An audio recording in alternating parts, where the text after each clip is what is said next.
I'd like to call the September 4, 2012 meeting of the Buncombe County Board of Commissioners to order, and we'll start with the pledge.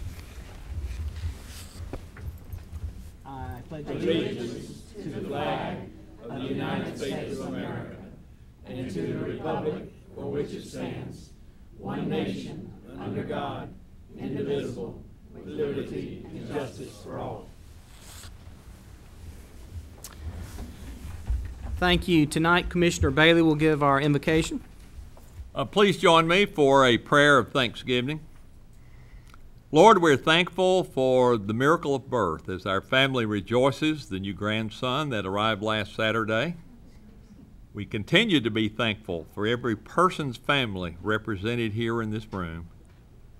And let those with illness be healed and those with issues receive guidance. We're also thankful for those who serve our country at home and abroad and ask that they all be protected when in harm's way. We are thankful to live in a county that allows us to express ourselves and our thoughts and our beliefs. We're also thankful for those who are willing to provide leadership at all levels of government. We especially ask for guidance in this commission's deliberations and decisions. Lord, we thank you for hearing the prayers of each commissioner and for allowing me to give you thanks. Amen. Amen. Thank you. And what's the young chap's name, Commissioner Bailey? Christopher Owen Acock. Congratulations. 9 pounds, 12 ounces. Right. You gonna pass everybody out a picture there, Granddaddy? I've got one. Might have to put one up. Maybe we can work that into our tape delay of this. Thank you. Congratulations. In accordance with the Code of Ethics adopted by this commission, it's the duty of every commissioner to avoid both conflicts of interest and appearance of conflict. Does any commission member know of any known or possible conflict with any matter coming before our board today? No, sir. None. If not, then is there a motion to approve the agenda as presented, including adoption of the consent agenda? So moved. Second. Been a motion by Commissioner Peterson, a second by Commissioner Jones. Is there any discussion? All those in favor say aye. Aye. All opposed, no. Motion passes 5-0. Mr. Chairman, if I might, just 1 second of personal privilege. I got some mighty fine wishes from my little flare-up last meeting when I couldn't be here, and I truly appreciate those, particularly Ms. Jones' prayer. So that's what got me well, Commissioner Jones. And I truly appreciate y'all thinking seriously about sending me a thank you note, but to get well note rather, but it failed for lack of a second. Well, we are glad to have our Vice Chairman back. Thank you. Thank you. Next, we will have Commissioner Peterson, go ahead and have Commissioner Peterson do the day of peace, and then we'll do the, Minority Enterprise Development Week, and Mr. Lee is here with that. So if you'll come up and meet at the podium, I'll get it straight in a minute. This is Minority Enterprise Development Week proclamation. It's my privilege to read this proclamation, and this is a joint proclamation between the City of Asheville and Buncombe County. It's my privilege to give this proclamation. This is a joint proclamation between the City of Asheville and Buncombe County. Whereas minority entrepreneurs make significant contributions to our economy and to our community, and whereas strong and vibrant communities involve all citizens in economic progress, and whereas our economic challenges also present expanded economic opportunities, and whereas it is appropriate that we encourage minority business owners to grow and expand their business in Asheville and Buncombe County, and whereas Minority Enterprise Development Week is recognized nationally for its importance to our country. Now, therefore, we, Terry Bellamy, Mayor of the City of Asheville, and David Gant, Chairman of the Buncombe County Board of Commissioners, do hereby proclaim September the 17th through the 21st, 2012, as Minority Enterprise Development Week in the City of Asheville and in Buncombe County, and urge all citizens to join minority business enterprises of our community and appropriate activities during the week. In witness thereof, we have hereunto set our hands and caused the seals of the city of Asheville and the seal of Buncombe County to be affixed this day. Mr. Chairman, I move adoption of this resolution. Been a motion by Commissioner Peterson, a second by Vice Chair Stanley. Is there any discussion? All those in favor say aye. Aye. All opposed, no. Motion carries 5-0. Mr. James Lee. Thank you, Chairman Gant and Commissioners. I really appreciate your continued support, as well as the City of Asheville's continued support with Minority Enterprise Development Week. This is our 29th year in existence, so we're looking forward to number 30 next year. But this year we're going to celebrate because we've changed a little bit. We have went from just being about one event, the reception, to being about a week, and now we are doing monthly events. So we're excited about this year. We're excited about the opportunities that we are providing to women and minorities within our community. We have some great events planned with the kickoff event that will take place at the Asheville Buncombe Community College in the Ferguson Auditorium with a dynamic speaker, Ms. Kimberly Hunter, who will give a discussion, an encouragement to our businesses. So you want to be a small business owner. And then we'll move into our signature event of our Business Expo, as well as some other events that will happen all during the week. Of course, none of this would be possible if it wasn't for our supporters like Buncombe County, the City of Asheville, the Sequoia Fund, TD Bank, Home Trust Bank, Bank of America, AT&T, Fox Management Consultant, and many, many more. We are excited about this week. We really appreciate this proclamation and your continued support. We encourage everyone to come out and participate. All the events during this week are free and open to the public, and that is historic for us again. So again, we really appreciate this. Thank you, sir. Thank you, Mr. Lee. Next, we'll have Commissioner Jones give the International Day of Peace proclamation. I think John Spitzberg is here from Veterans for Peace, and we thank Mr. Spitzberg for accepting the proclamation. Thank you. Hi. I'm going to read this to you. Sure. And we'll adopt it, then we'll pass the microphone to you for a few words. Does that sound great? Surely. Okay. This is a proclamation about the International Day of Peace, and it reads, whereas the ideal of peace embraces the deepest hopes of all people and remains humanity's guiding inspiration, and whereas beginning in 2002, the United Nations has designated September the 21st of each year as the International Day of Peace, with one complete day of ceasefire around the globe, and whereas the United Nations dedicates the International Day of Peace to nonviolence and the cessation of hostilities, and calls upon all nations and people to commemorate the day through educational efforts, public awareness, and adherence to the global ceasefire. And whereas Peace Day activities around the world include peace marches, concerts, events, poetry readings, prayer ceremonies, art exhibits, vaccination campaigns, memorial services, school assemblies, family reunions, and sporting events, all made possible by the laying down of arms. And whereas Buncombe County Commissioners recognize that various local groups and businesses, schools, faith communities, artists, and individuals have supported the International Day of Peace, bringing together hundreds to affirm our county's commitment to building peace through nonviolence. Now, therefore, be it proclaimed by the Board of Commissioners for the County of Buncombe as follows, that the day of September 21st, 2012 be declared International Day of Peace in Buncombe County, that this board does hereby call upon the people of the county to observe this day in unity and to imagine, build, cultivate, and celebrate peace on earth, and that this proclamation be effected upon its adoption. And Chairman Gant, I would move that we approve this resolution, this proclamation. All right, there's been a motion by Commissioner Jones, a second by Vice Chair Stanley. Is there any discussion of this proclamation? If not, all those in favor say aye. Aye. All opposed, no. Motion passes 5-0. And Mr. Spitzberg, we'd love to hear your thoughts about this. Thank you. Thank you, Commissioner. My name is John Spitzberg. As you said, I'm with the Veterans for Peace Chapter 099, the president for this year. I want to thank everybody for what you're doing here. What you're doing is joining the rest of the world, if you will, through the United Nations. What you are doing is you're accepting our responsibility for peace on earth for at least one day.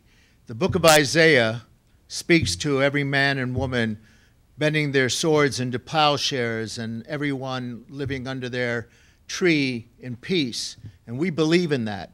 And to that extent, sir, we have for the last several years on Tuesdays, and I'm sure some of you have seen us, stood rain, shine, snow, it doesn't matter.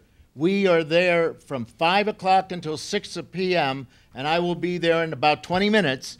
We stand for peace. And I will tell you, sir, and ladies, I will tell you that when I first started, a goodly number of people came to pass us, and they were angry with us. They did not like the idea that we stand for peace. And today, I can count on one hand in 1 week the number of people who would possibly give us any sense of their disappointment in what we are doing. The world is changing. The world is looking at us and at and other peaceful people and saying, it's time to end war. It's time. The Commissioner Bailey spoke to, in his prayer, to the notion that veterans and people who are in the military today are being hurt. More and more and more veterans are dying. I'm sorry, more and more current military personnel and veterans are dying. So many are coming home maimed. The Veterans for Peace are dedicated as a group throughout the country. We are an international organization. We are dedicated to stopping war. It is a scam, and only the rich get richer and the poor suffer for it, and it must stop. And we thank you that you have come on board to help us do that. There are many organizations that have signed on to us. I'll only read you a few. There's the Peace and Earth Committee of Asheville, the Friends Meeting. There's the Western North Carolina Physicians for Social Responsibility. There is the Buncombe County Green Party, the Youth Quest and the Ethical Culture Society of Asheville, People's Acupuncture of Asheville, and I could go on and on a Roll, which is a small business on Lexington, including, for instance, the Asheville Homeless Network, a group of homeless, formerly homeless, and supporters who believe that peace is in order now, not tomorrow. I would also like to suggest to you that Buncombe County Commissioners should recognize the fact that the exceedingly high expenditures of the national level on a constant state of war around the planet not only increases our federal debt to intolerable levels, but also robs our citizens and veterans of opportunities to meet vital human needs, such as health care and education, while hampering the creation of stable local jobs, delaying improvement on local and national infrastructure, which you are very interested in, and I know you do a lot of work on that, and stagnating development of renewable energy sources. And so I want to thank you. I want to thank you all for signing on to this proclamation. We hope that the city will do the same. I think they will. And this will go forward until there's peace on earth and every man and woman can live in freedom and peace. Thank you. Thank you, Ms. Pittsburgh. Thanks a lot.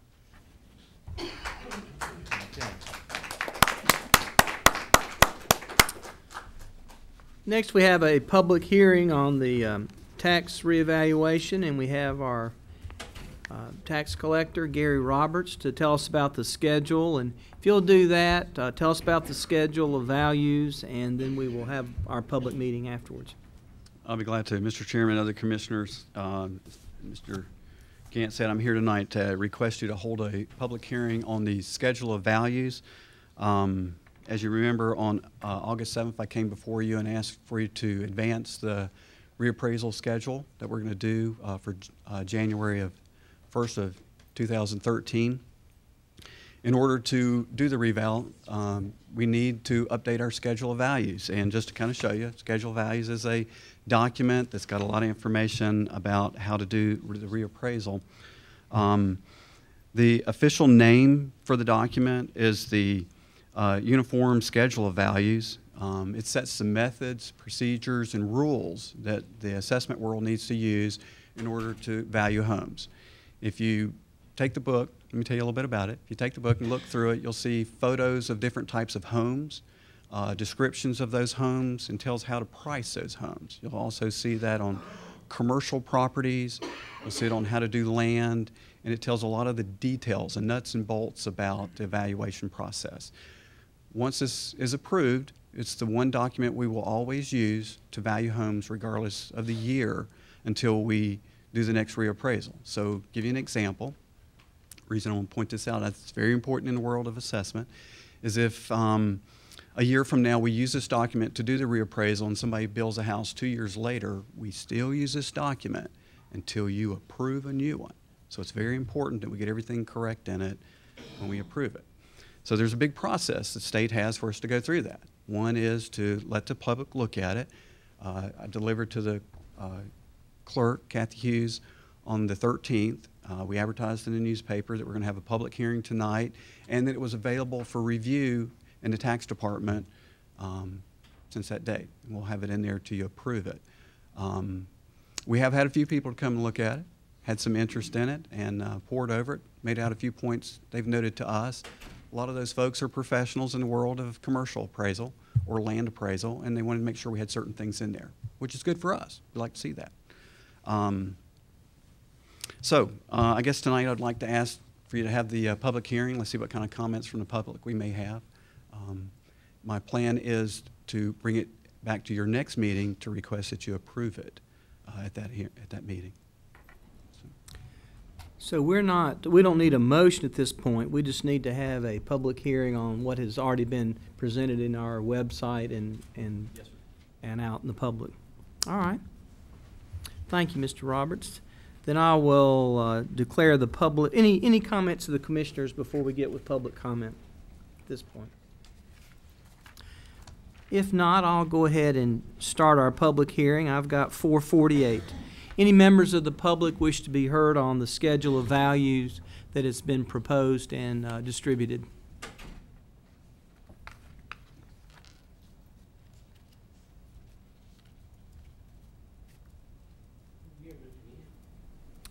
Mr. Rice.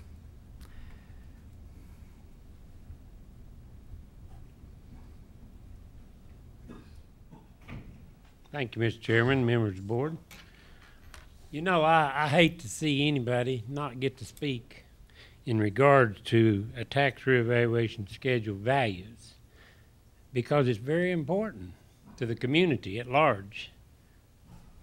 And what I think is missing, the community at large doesn't have a real voice here. You can give them opportunity, but they really don't have a voice.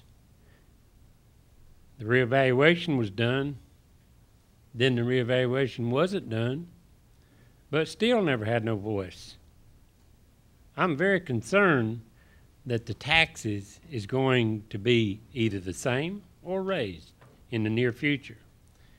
And that this schedule of values, in my opinion, means nothing to the general public because they don't know that their voice is being heard, and it ain't being heard. We've been taxed for 4 years at the same rate as we had before, except for a 0.5. And to me, it's a disgrace to tax the people of Buncombe County and then ask them to come and look at this plan. I've been through this year after year on these reevaluations, and I've went and looked at these plans. Unless you are a prestigious somebody that is industrious, your voice is not heard. And I'll say it publicly. If you want my land for what it's priced for, come and get it. I'll give it to anybody that wants it for the price you've got it valued for, because they ain't going to buy it. So that's what I think about the values. Thank you. All right, thank you, Mr. Rice. Any other public comment tonight? Mr. Yelp?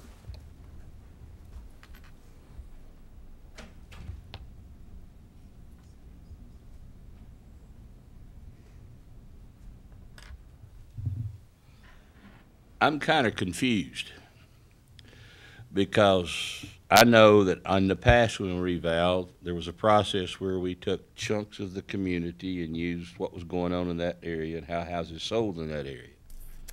And now we have a different process, or is it the same process? Are we going to adopt this process and use this process until we adopt another process, regardless of what happens to the market? These are all questions that the common person has got in their mind. Because I have 2.2 acres in the ETJ of Weaverville. And it was on the market for 3 years at $60,000, right next to lots that were selling for $125,000. Well, they didn't sell at $125,000, so I lowered mine to $40,000. It's been on the market for a year at $40,000. And we, in the last 6 months, lowered it to $35,000. And I'm going to be meeting with Gary and let us look at this lot individually because it has only one building site on it. And I've always found the tax department to work with you if you go talk to them. And that's one of the reasons I'm saying this, because I don't think we should be locked into a process that that excludes the person and what's going on in the economy. And so is that part of this process, or can we change this anytime we want to?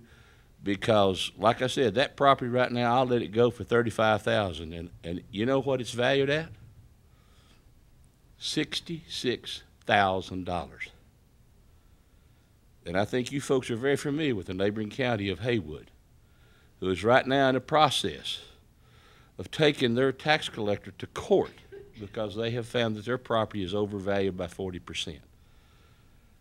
And so the problem is you overvalue the property because no commissioner, and especially these ones that's running for commissioner, don't want to have to increase the taxes. But let the truth be the truth. If you got so much money and you got to have it, evaluate the property for what it really will sell for, and then up the tax rate. Have the guts to do it. Thank you, Mr. Yelton. Any other public comment? Yes, sir. Mr. Dittmeyer.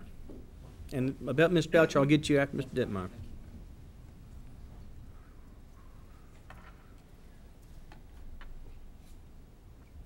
A few years ago, I challenged my tax Name and where you from. assessment. I'm Alan Dittmore of Old 20 in Leicester. And I just want to confirm or say that I hope that the process I used to challenge my former assessment is still there, which is that I went online and I had property in a certain area, you know, it was a certain neighborhood and it had a certain average steepness and a certain amount of road access. It was the basic parameters. And I looked up a bunch of others that should have been valued more and found they were valued less. So when I challenged it, I just looked up all these PIN numbers, and my challenge just consisted of a whole list of PIN numbers of all these neighboring properties I thought should be valued more and were valued less, mainly on a per acre basis. If I can do that again, I'm fairly comfortable, and if I can't do that again, then I'll feel threatened. Thank you. Alan, I'll get after the public hearing, I'll get Gary to come up and talk about that. Thank you. But Mr. Belcher.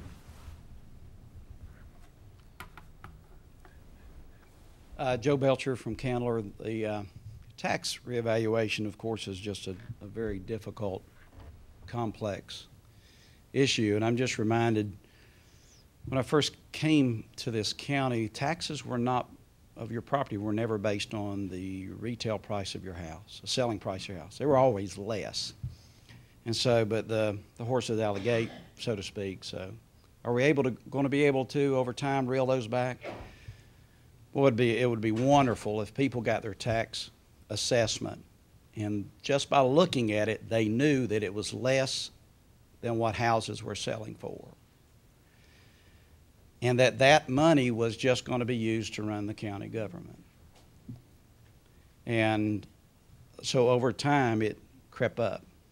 And then somewhere a switch was flipped where the assessment was equal to what the house would sell for. And I don't really remember when that happened. But it would be nice if over time that could go back to where the people in the county get their evaluation and they have no problem with it because they know it's under. It makes us a little bit better stewards of the money. We're going to have, sure, you'll have a little bit less money to spend, but it's such a volatile issue. And the reason it's volatile is because they're monitoring what their house sells for, and we're charging the taxes based on what we think retail is, and it never matches what they think. So, but the horse may be out of the gate, it may be too late to do that. But you know, as we think forward, if our thinking can get more like that, we'll have a little bit less. We'll have a little bit less money to spend, but the county will be paying a little bit less in taxes. Thanks. Thank you. Any other public comment tonight? Yes, sir, in the back.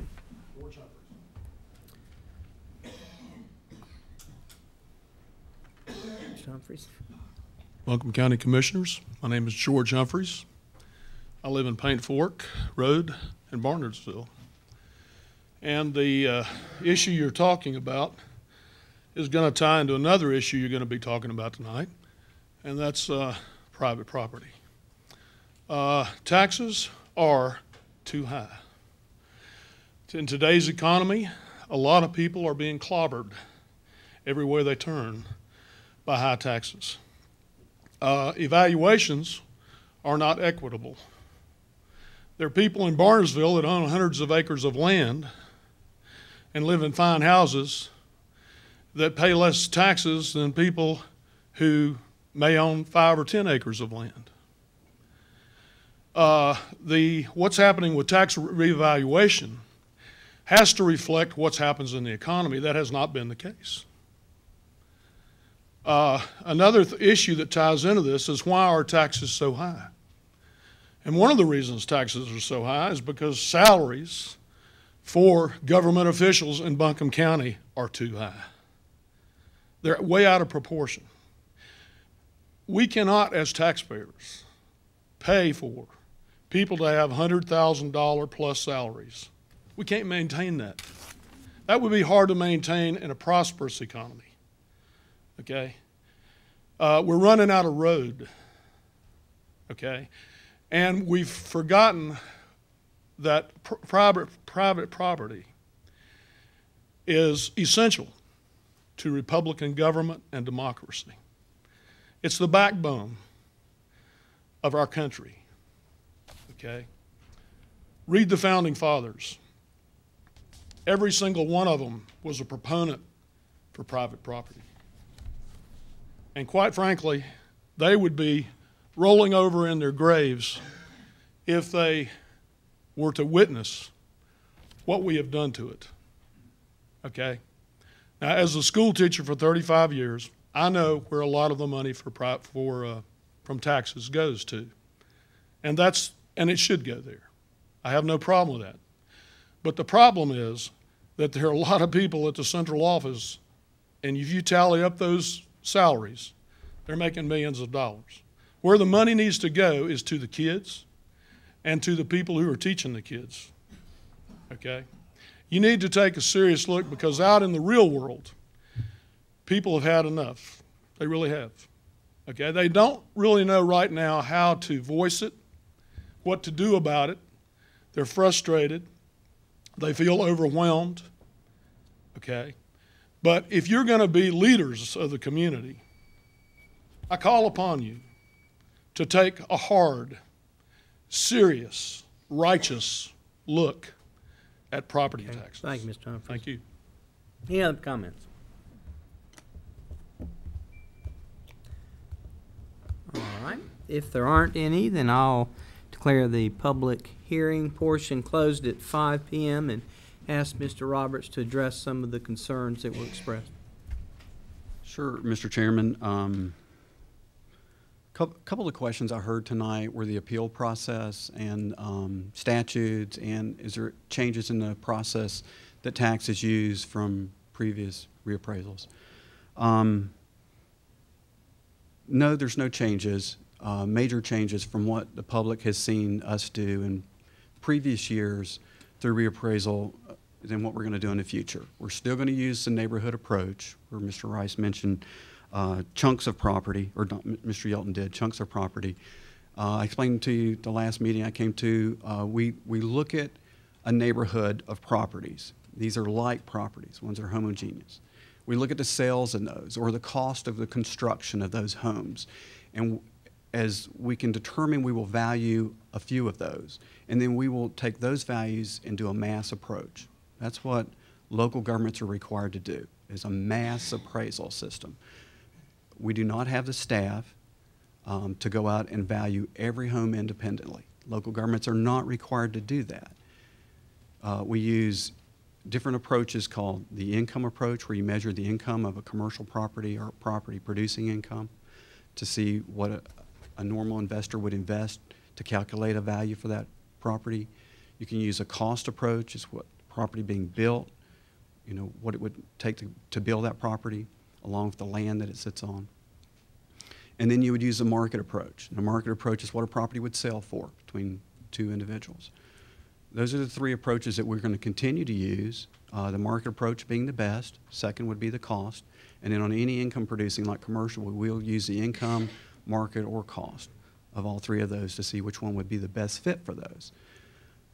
Should some of the data that we have within our tax system be outdated, or that we've not looked at somebody's inside of their home to determine that it is the same information we have on our system, and it be incorrect, the value could be wrong. There is an appeal process, though. It's an administrative process we will send out with the notice in January that we mail. We'll give every citizen the right to appeal their value through an informal appeal. We will be glad to sit down with that citizen and discuss the property, how we came up with the value and the comparables we used to measure to value that home. We'll also be glad to go out and look at that home to make sure that we have it correct and that we've not over-assessed it in any way through this appeal process. If we can't come to an agreement there, you appoint a board of equalization review of citizens in this community that will, again, hear those appeals between the tax office and the citizen, and hopefully we can come up to a legitimate value that we can settle the case at. So that's the appeal side of it, and the chunks about the neighborhood. Tax assessments less than market. I have to be honest with you and tell you that I'm required to value homes at 100% of market value. What the home would sell for on January 1st, we probably will not hit that exact on every home, but we will be very close. The Department of Revenue will come in behind our assessment, and they will look at the sales that takes place in the very first quarter after our reappraisal. They will measure those sales, and they're going to send the chairman and the county manager a notice of what our sales ratio is compared to the job that we did in our office. And if we're off, say we're less than 95%, they're going to tell you I did a poor job on the reassessment. My goal is to get that number between 98% to 100%. That's what we should end up at in our assessments. So I'm not really at liberty to value them less. If I get them at the right value to start off with, then you guys can set a fair tax rate for the services you think this county needs for all properties to generate the income that we need for our county.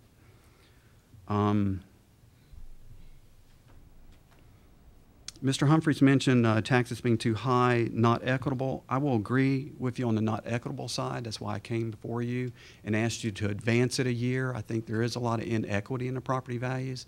And I agree, I think we do need to do the reappraisal to bring equity, 100% market value back to all properties, not have some valued at 70% and some at maybe 120%. Let's get them all back at 100%.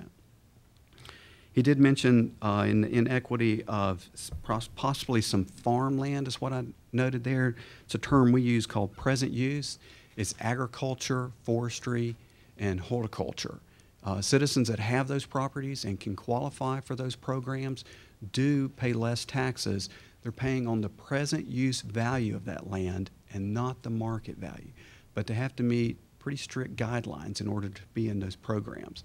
We audit those properties constantly while they're in those programs to make sure they're doing the procedures they should to receive that reduced taxes.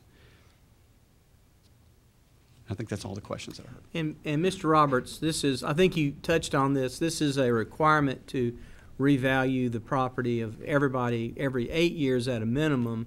We were on a 4-year schedule, and this is year 7 of 8, is it not? Exactly. And so we'd have to do this the following year no matter what by state law. Your marching requirements, we can't do it different than the state tells us to do, can we? No. I mean, the state pretty much controls how we're going to value and do this. It's not like we have a lot of discretion to do other things other than what the state of North Carolina dictates us to do, is it? You're exactly right. There's a general statute set of specific laws that we have to follow in order to value property. We do follow those, and I think we try to get as close as we can to that assessment value. But again, I will say this. I will definitely make sure that we work with any citizen, phone call, visit to the office, or request for an appeal for us to come out, if they can't come into the office, or to sit down in our office and look at that. And we encourage them to bring any information that they think they have of those values that may cause it to be less than information that we know about. And Mr. Ditmore talked about, is it okay to give PIN values and say these are comparables the way I see it, and present those as he's done in the past? Yeah, certainly he can bring those. The one thing I would talk to Mr. Ditmore about is if he's appealing other citizens' properties for the reason he believes they're incorrectly assessed, we would look at that closely. I think he would have to have a reason to appeal other citizens' properties without their knowledge of it being under an appeal. They need to be aware that we're looking at those values. If we do change it, we're going to send any citizen a notice when we make those changes. I think that was the only thing that he said that we might possibly look at. Is he brings up 25 property owners and says, I want to appeal all these properties because I don't think they're right. He needs to make sure the owners want those properties appealed. There should be some reason the owner of that property wants it appealed other than Mr. Ditmore. Okay. So I think there's something there we'd need to look at. But now the comparables of the property, we encourage any citizen to bring the best comparables. If they've got information that we don't have, we certainly want to look at that information. Okay, and the numbers are sufficient. You can look up and look hopefully if there's sales, we can go back and find those sales and track those with him. Love to see that information. Are there any other questions you might? Now, are you requesting us to adopt the schedule values tonight, or just you're presenting and we're hearing public and we're going to do that at a later date? Exactly. Let me go through that. My plan is after tonight is to come back on September 18th to ask you to approve that. Okay. Should not be any public discussion at that time. Should you at that point approve that, a couple of things will happen. The clerk to the board will run an advertisement once each week for 4 weeks, allowing citizens the right to appeal the schedule of values to the Property Tax Commission, and we'll put the information in that advertisement about that for 4 weeks after you guys approve that schedule. If there is reasons of that appeal, the Department of Revenue will notify us an appeal has been made. We'll work closely with the Department of Revenue and the Property Tax Commission to sort out what that difference is and how we might resolve that for our county. We've never had one of those, but you never know. All right, any other questions or comments? So 3 parts to it, folks. You've got, right now we're talking about the fair market value, how we're going to assess that. Then we're going to eventually set a tax rate next year, and then we're going to set a budget. You know, the budget might be before the tax rate. We've got to have an idea what it's going to be, but it's 3 parts. This part is primarily to make sure the property is properly evaluated, and you have a right to challenge that and question that. Is that county? Yeah, the tax department only does the assessments. From there, we turn the total assessment over to the county manager to work on the budget with the commissioners who set the rate based on the needs of what the county and that you see fit for this county. All right, thank you. And thank you for public for the good comments. No county manager report tonight, I believe we said. New business, we have Fran Thigpen with the Greenway Master Plan. And Lucy will also accompany her. And we've got several people, so come up and let's That's good. Chairman David Bagley.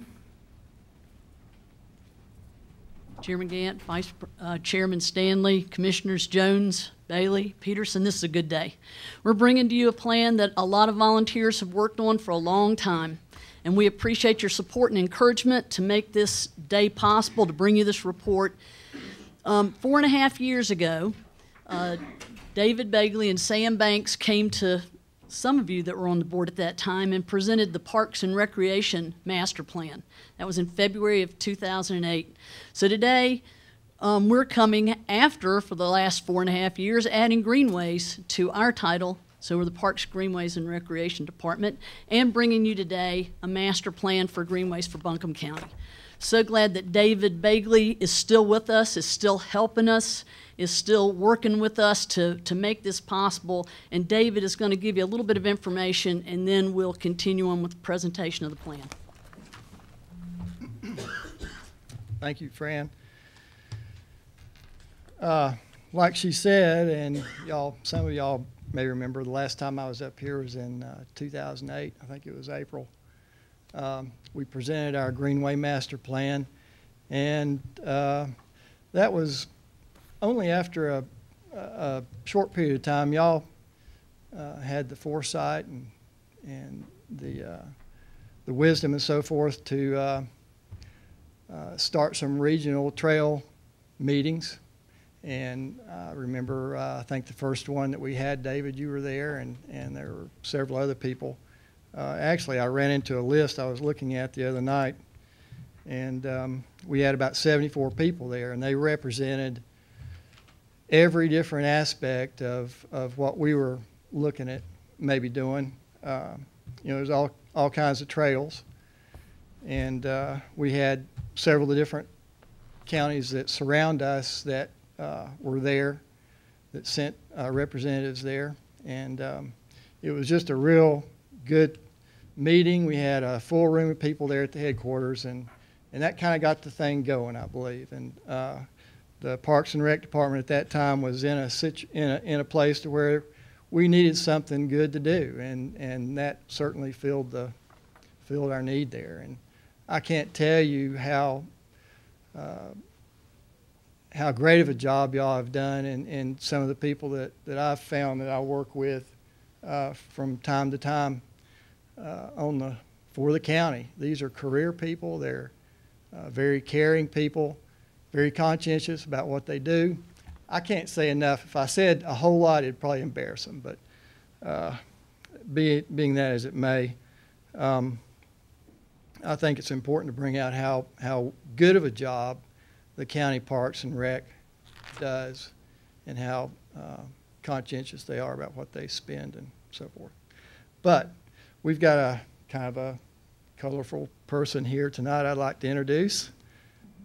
Most of you that are familiar with greenways and parks and that sort of thing know Dwayne, but it's one of the things that we did. I think I told Dwayne the other night that I might introduce him as one of the smartest things that I may have done. He says, well, you might have people question your intelligence if you do that, but that is not true. And Dwayne is well known across the state, and was with Oklahoma with their park system, trail system, and played a major role in what they did at the time with their state trail, first state trail.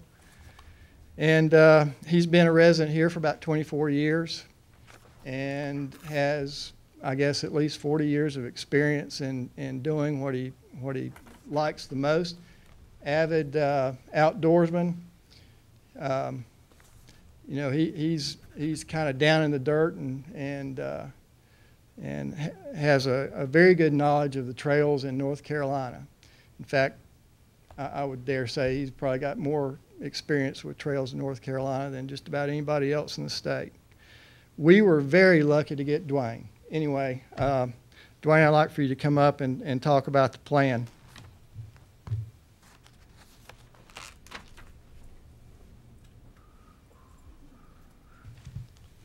Thank you, David. I appreciate that. Colorful. It's one of the nicest things anybody ever said about me. Just colorful. So I am here to present this, and Chairman Gant and members of the County Commission, I want to thank you for allowing me the opportunity to present the findings of the Buncombe County Greenway and Trails Program's updated master plan to this commission and to the citizens of Buncombe County. It has been a great honor for me to serve these past 4 years as chair of the Buncombe County Greenway and Trails Commission, and to be able to give back to this beautiful community in which I have had the good fortune to live for the past quarter century. I come before you today representing the Greenway Commission, who literally spent hundreds of hours and a tremendous amount of energy working on this plan. And I would like to take a second to ask all the Greenway Commissioners who are here tonight to stand up and be recognized, because I know we have a number of them here. Not everyone can come. Some people are in other meetings tonight, believe it or not. So I thank them for their time and their effort. I also come before you and I restate the main emphasis I delivered at a kickoff meeting for this planning process approximately a year ago. Written on the retaining wall below a religious house of worship were the words, "Where there is no vision, the people perish." They were smart enough to put up a retaining wall so the church didn't fall into the creek. They had a vision. We also have a vision. And this plan is our vision, as well as the vision of those individuals and organizations that dream of a bicycle and pedestrian-friendly community and who assisted us in the development of this plan. By now, you have received a hard copy of the plan, so you are aware that it is a very robust plan with many aspects and many nuances. And for the sake of brevity, I'm only going to touch on the highlights of the plan and then leave time for questions if you have any. We call ourselves Connect Buncombe, and because our goal is to create a countywide system of connected trails and greenways. The name Connect Buncombe also refers to the collaboration and partnerships that were established to develop the plan, through which this desired connected system of greenways and trails can be achieved. We are proud of the fact that we have pulled together numerous partners from the very beginning of the planning process, as the following plan is a product created not only by Buncombe County government, but also by the partners that you see noted on the screen above. We have representatives from the staff of each municipality, as well as representatives from their Greenway commissions, if they have one, on our stakeholder list. And we look forward to continuing this collaboration, as we believe the partnership process will make Greenway development quicker and much more efficient.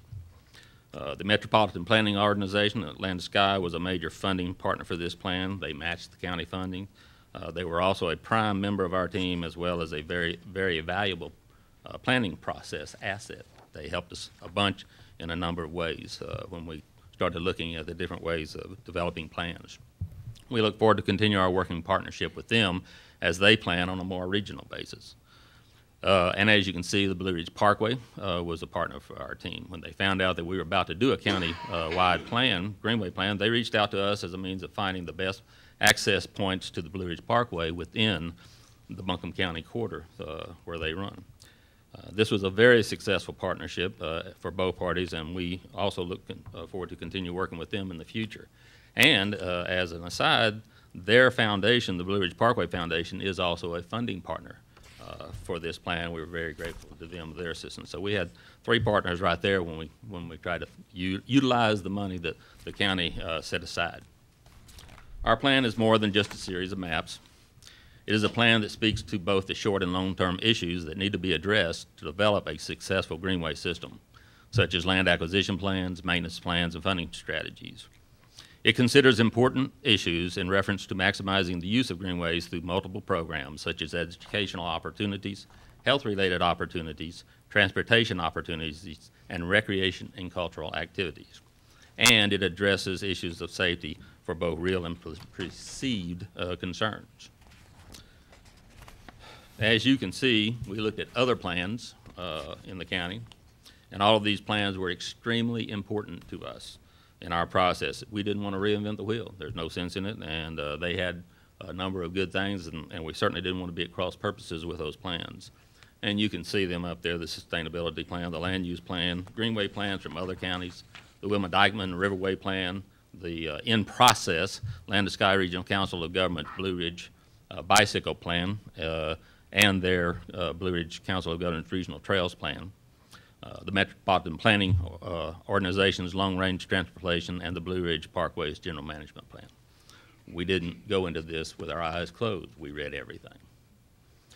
The Greenway and Trails Commission, our consultants, and the governmental staff and volunteers working with the Greenway Commission did an excellent job attaining widespread public input for this planning process. In my 40-plus years of experience in this field, this is the best outreach program I have ever seen for a plan of this nature. And it also received more input from the county than I had ever heard possible. If you can get 0.5% of the people to say anything about anything, you're pretty good. We got 2,600 responses over a very number of different deals. That favorably shows that the people of Buncombe County are very interested. And I might add, not all of those were favorable. Some of those were not favorable, and that's what we wanted to hear. We wanted to hear what the people said.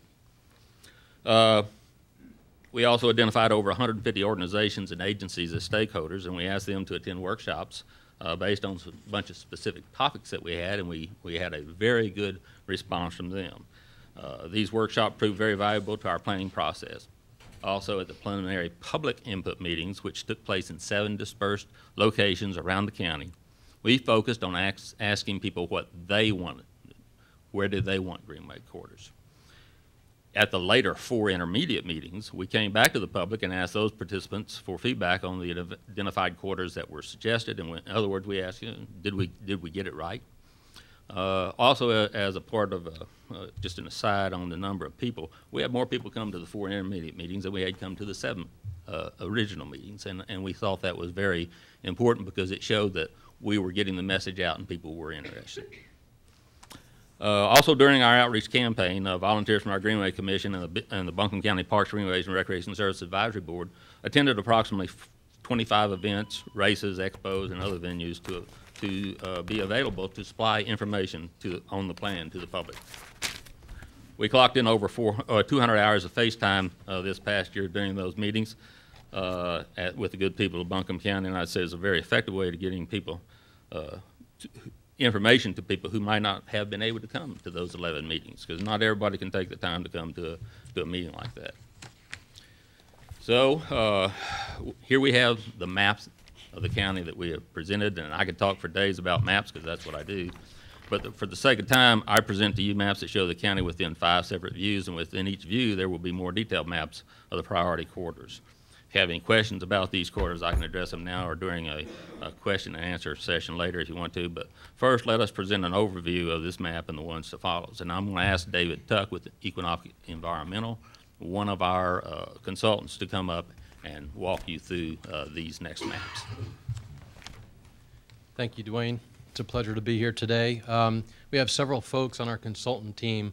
Costlick Planning is one of them. We had numerous other consultants. I also like to recognize Fred Grogan, who led a lot of the Greenway corridor layout. So Fred, if you don't mind raising your hand, I'll lean on him if there's further questions after we go through this. So at this time, I'd just like to bring up that map again that we had up just a second ago. Great. So as part of this study, we developed numerous maps, and what you're looking at right now is the county-wide map. We developed 8 proposed corridors. We also looked at complete streets, safe routes to schools, and rural destination trails. Okay, so what you're seeing on the map, the blue dot symbols show our priority corridors. The green solid line is illustrating the existing Greenway corridors in the area. The plow, the icon with the plow and the farmer and the horse, through work with the Land Trust, we talked with the Land Trust community, and through the public input process, they helped us identify agro-tourism areas where we might want to have destinations for a comprehensive Greenway trail system. With the safe routes to schools, right now, Parks and Rec Department is working with the Health Department, has identified 5 priority areas that they're trying to work on right now. So there's more that will come out of that, hopefully in the coming months, in the near future. So this next image, what you're looking at now is the entire county, and we've broken it into different quadrants. I had mentioned that there's 8 proposed or primary Greenway corridors. So what we did is we looked at quadrants. We broke the entire study area into 5 quadrants: the northeast, southeast, and then we looked at the southwest and southeast and central corridor as well. Okay, so here what we're looking at right now is northeast Buncombe County. You can see, you can't really see a whole lot with this. So what we did is we went to the public and we had these large-scale maps and we asked them a very important question.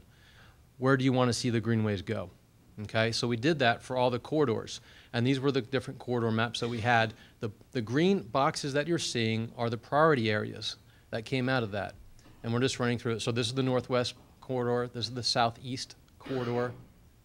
And you're seeing all the priority areas within those that we did future studies. So we started with the big picture, and we narrowed down to the quadrants, and now what you're looking at is one of the 8 priority corridors. This is the Wilma Dykeman Riverway. So we had, really, in the remaining time, I'm going to really talk about 3 different priority areas that kind of showcase what we have done. And they go from plans that have already been developed, such as the Wilma Dykeman Riverway. Okay, this plan has been completed before, so we wanted to incorporate it into what we're doing. We also have feasibility studies, and we also have areas that have limited work that's done on them. So the Wilma Dykeman Riverway, that is a significant one because it is the county seat, it's in the county seat, and it is the backbone to our Greenway system. The French Broad River, the Swannanoa River, okay? So all of our Greenway systems connect to the Wilma Dykeman Riverway. So this is a very important feature of that. So on our next image, we're showing in priority area, this is the Swannanoa US 70 Greenway corridor. And this is one that was prioritized well before we even started this master planning process by the Buncombe County Greenway Commission. So this had a feasibility study, so we wanted to incorporate that information as well. So we've done that. And you can't really see all the information that's on these maps, but we're showing priority areas, alternative routes, and different destination areas. Now for the third priority area, Bent Creek, this is an area that we really didn't have a lot of information. There wasn't past planning studies performed for this area. So what we did is we looked, and this is a model that serves for all the mapping and planning, is we looked at a model for our Greenway system that transversed the urban, suburban, and rural environment. In the urban environments, we typically have a wider Greenway system, 10 to 12 feet. And as we transition from the suburban to the rural, some of these become nature trails or just smaller trails. And the reason for that is not only do we have density in the higher urban areas, but in some of those other areas, we have physical limitations, topography, spatial limitations with roads and streams and rivers.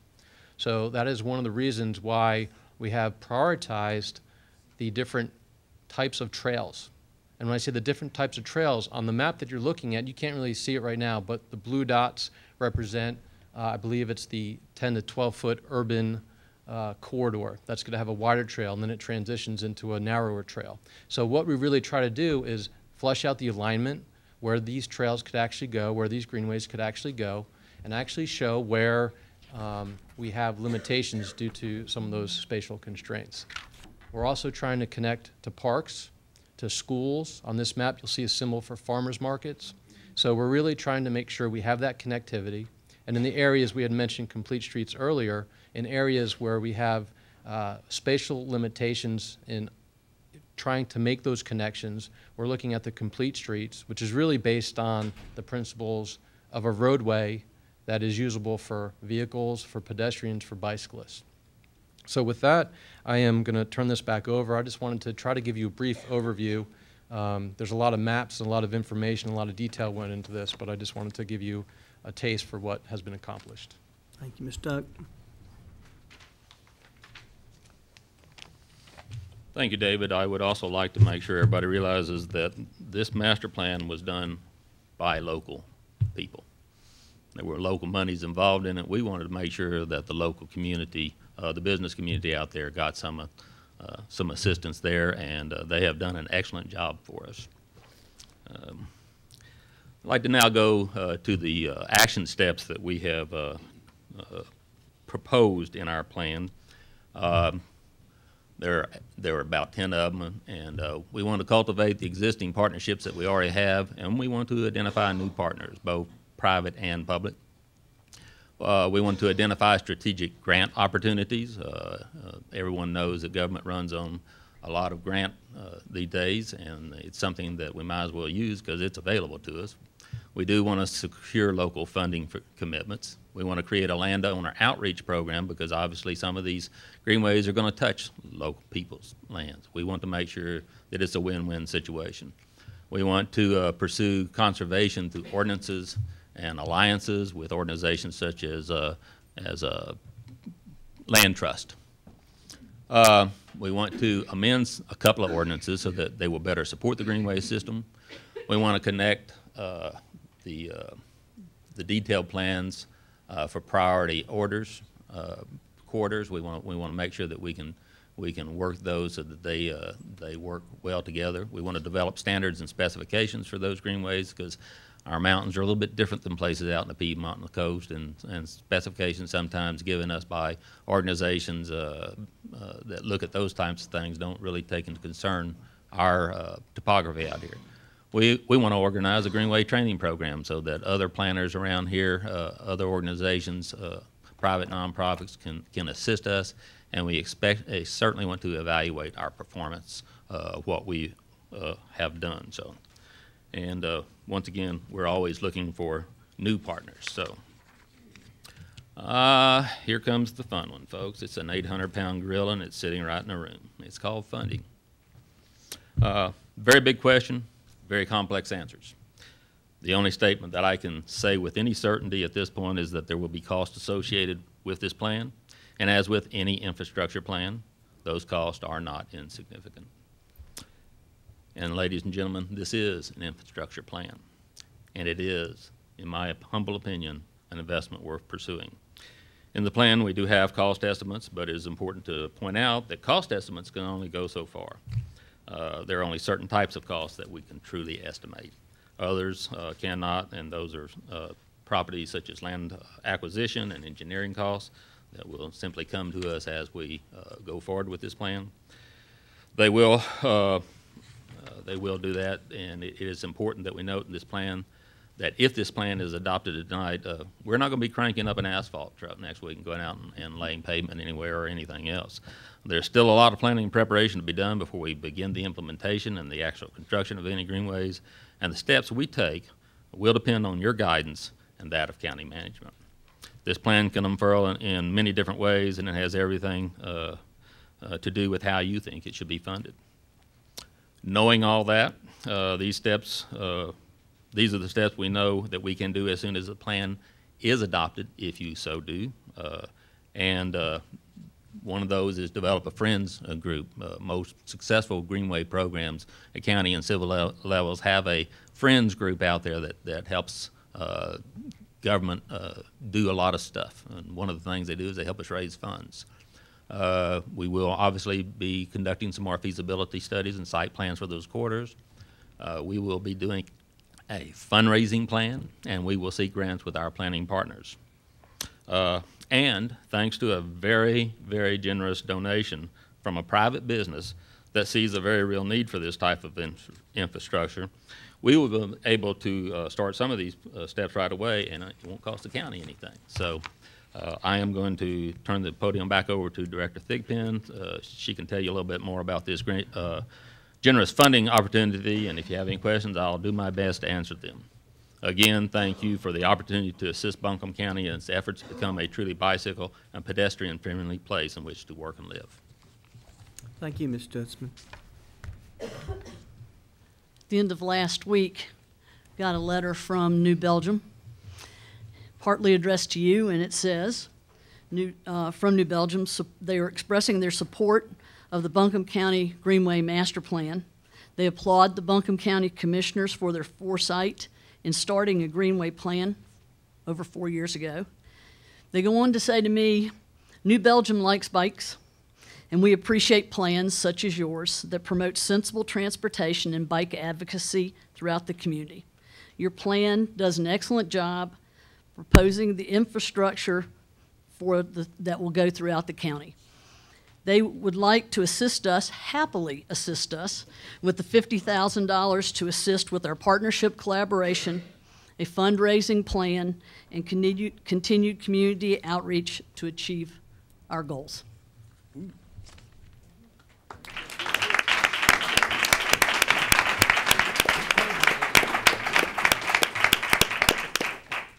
Are there questions? I have one right off the bat. What if I don't want you to go through my property? I'm a property owner and you've got me on the map and it goes right through my land. But I hear you, but I just don't want you to take my land. What happens then? Then we probably won't take your land. I mean, it has to be a win-win situation. There have been concerns about the words eminent domain. If you look at page, chapter 5, page 2, you will see a little asterisk down there at the very bottom. It says use of eminent domain is not proposed as a tool for Greenway land acquisition. We want it to be a win-win situation. We want you to be happy that we're there. I will tell you that a lot of places that I have worked with in the 40-plus years that I've done this, people weren't happy when the government first decided they were going to do this. One of them was in a little town called Charlotte. They created this greenway called the McAlpin Greenway. Neighbors said, okay, you're going to do it because you own the land, but you're going to put up a fence on either side of that, chain link fence. And 6 months later, every chain link fence had a gate in it because they were getting out and using the greenways. It usually occurs that way. No one likes change. No one likes to have anybody tell them what they need to do with their land, because private land is one of the bases that we have for our democracy in America. We'll work something else out if we can't use yours. We have alternatives. If you look at the suitability study that you did, that you looked at on the Swannanoa 70 quarter, there are multiple routes. We may have a connection, if you will, that's no more than a sidewalk, but we want to make places where people can safely bicycle and walk in this community. And that's what we're here for. Well, I thank you for that. I know I've heard a lot of feedback, and that's the big concern, is that you're going to come take my property or make me do something I don't want to do. And we heard that when we did conservation easements, which are just agreements not to develop, but not necessarily access. And there's a huge education need to, I think you've been doing that the past year, and we applaud you. But this board, I don't think we're interested, and you're not interested, and we want to say that for the record, in eminent domain, which is taking of someone's property against their will. I think that I think you're right. When people see what we can do with this, there'll be a lot more discussion. But let's put that up front, that we're not going to. This is not a plan. You're not proposing it. We're not even going to think about just grabbing somebody's land without their permission. So we'll take that off the table. Any other questions? I just wanted to get that in early. So. I have just a couple of things, but I'd like to talk to Fran, if I could. You may talk to Fran. I'd much rather you talk to Fran than me. I don't like standing. I like being out in the woods building trails. No, what I'd like to talk about just a minute, Fran, is the total recreation, greenways, parks program in Buncombe County. And I did a little reading, and I know we have a wonderful recreation, parks, recreation, greenway, however you want to put those together, program, and you folks do an outstanding job. And I know the responsibility is huge. I mean, we've got an indoor pool, we have outdoor pools, we have soccer fields, we have Lake Julian, we have all kinds of programs that we run. I know we're looking at some things that might happen to the sports park out in Sandhill, Candler area. I know that we're looking at a plan for Lake Julian. I know that some people are talking about an aquatics center. What I would like to know is, how do you, and I don't want to put you on the spot and you don't need to answer it now, but what I'd like to throw out there is, how does all this mesh together, and where do you see this as a priority? How is this prioritized with the other good things that are happening in your department? And they are wonderful, and we enjoy a bunch of them. Our family does, but how do you prioritize this? There is so much that we would like to do. I know. And the community would like us to do. And we have a master plan for the sports park. Right. We have a master plan for Lake Julian. Right. And we don't have funding for that yet. Yeah. We're starting to look, or continuing to look, for opportunities to fundraise, opportunities for grants, working with our advisory board, following your direction today to help us put together our priorities, because we know there are many. We have a need for water. We have a need for a place for our high schools and for recreation and for people in the community to go and get exercise and have some pool, indoor swimming time. Right. We have a long list of needs, and we'll look for your guidance to help us as we go back to our advisory board to come back to you with an idea. And I know that's putting you on the spot, and I hated to do that, but I as someone who goes by Cane Creek Middle School and sees that pool over there, you cannot get another car in that parking lot in that pool in the summer. If there was ever a pool that was built that you know, if you build it, they will come. It's Cane Creek. It's the pool at Cane Creek. And that happens with all our facilities. And I know people are hungry for a place to go and exercise and be together and enjoy the great things that your department does. But there's so many good things. And I guess what I'm looking for is guidance from your department and your advisory people as to where this fits in. Great work done. I really enjoyed and I read the plan, and it's huge and it's wonderful. And you feel like you're stepping all through Buncombe County when you read it, because you read about the input, you read about the different communities, the people who had a part in bringing this plan together, and it's terrific. This is great reading. It is great reading, but it's important that we look at it as a part of the total of what your department does. And I just wanted to ask the expert where you put it in. I appreciate that. No, you don't either. I can look at your face and tell you don't, and I'm sorry. I would also like to be able to take your comments back to our staff who works so hard, and the staff at General Services who works really hard to keep our facilities in incredible shape. And I will take the question back to our advisory board and work more with our staff and come back to you with an answer.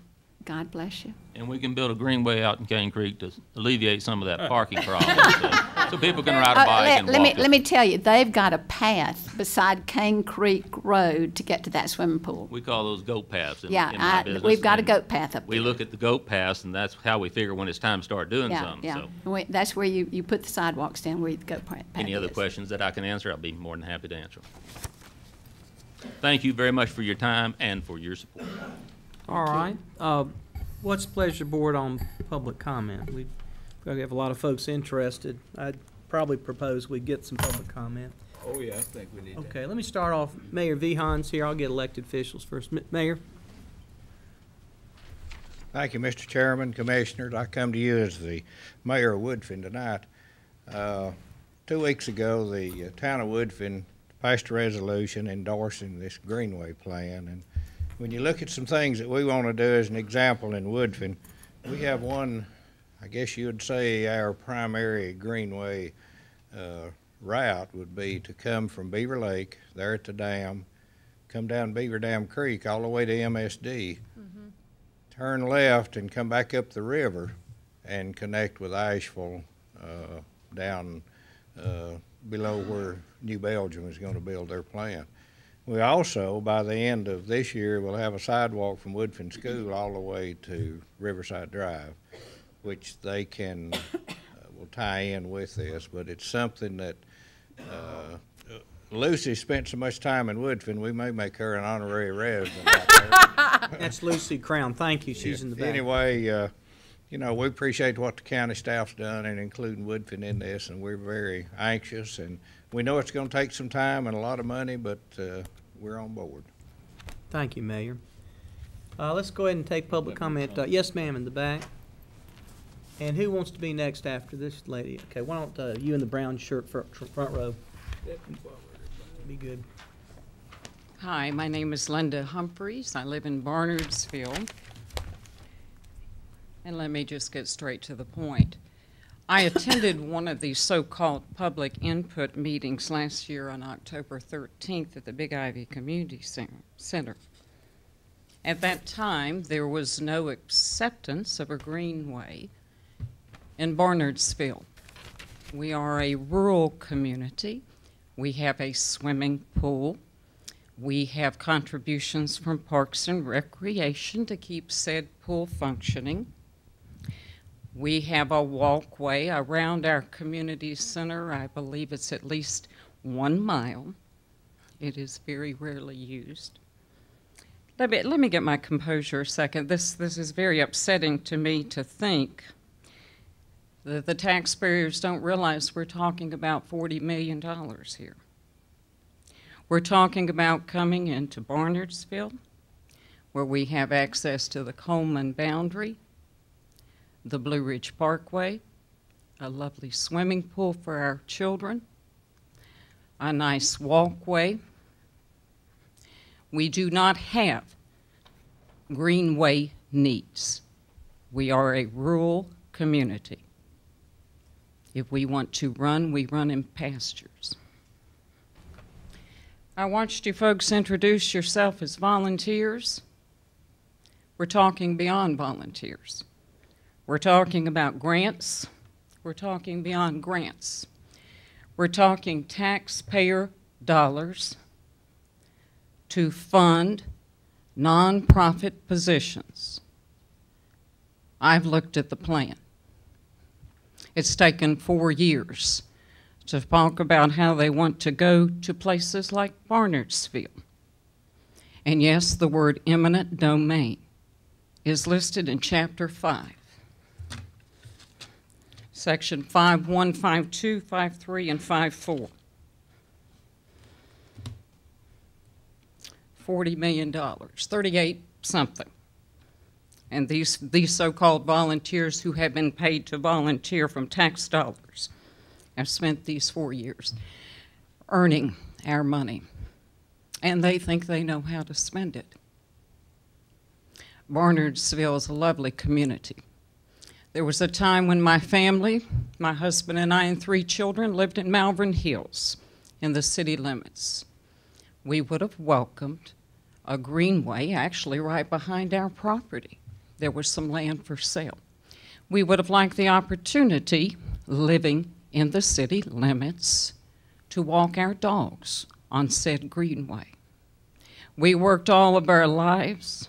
You'll finish up, Ms. Humphries. Thank you. I'm going to finish this sentence. Thank you.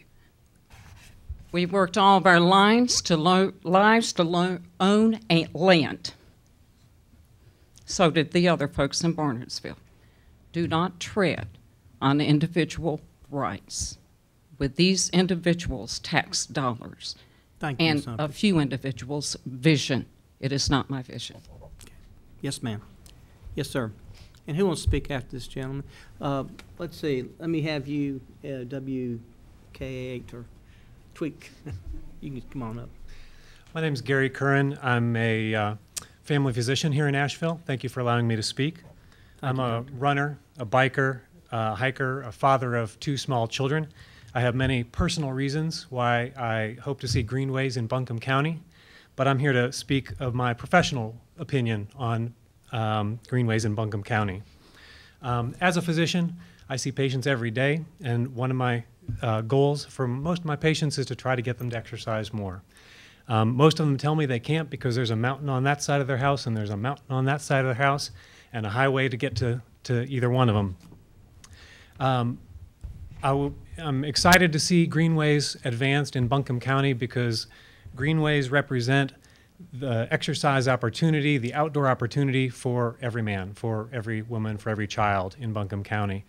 Some of us really enjoy running up the hardest hill and biking up Town Mountain, but most of us in Buncombe County look for and need easier things to do and more accessible forms of exercise. Greenways are that.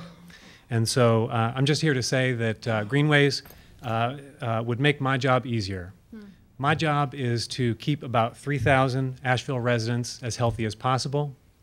And the more they have access to and a healthy, inviting opportunity to use greenways, the easier my job is going to be. And that's all I have to say. Thank you. Thank you, Doctor. Thank you, Doc. Yes, ma'am. And who wants to speak after this? Mr. Ditmore, you can be next. Thank you. Thank you, Commissioners. My name is Kelly Allen, and I am a parent, a realtor, and project manager for the Asheville Track Club, and I am sold and very passionate about greenway development in our county for several reasons, and I implore you to vote for this master plan. First of all, obviously, we have a growing epidemic concerning obesity in our area, childhood obesity especially. The Asheville Track Club, thanks to the Greenway, has been able to help families with the Beginning Runners program, over 2,000 families in the last 15 years, offering a great service, nearly free, for people to come to the Wilma Dykeman area and run and enjoy that Greenway. We also developed a program called Fit Families that addressed the needs of children and families at the same time, where families could exercise concurrently. That seems to be an issue for parents in our area. Personally, I agree. I had an opportunity the other day where my work schedule became overloaded. My kids needed to exercise. I needed to exercise. And I was able to go down to the new Hominy Creek area, get them on their bikes, get myself running, and I felt like a fantastic parent. It was a great moment. So I encourage us to help our families in that regard.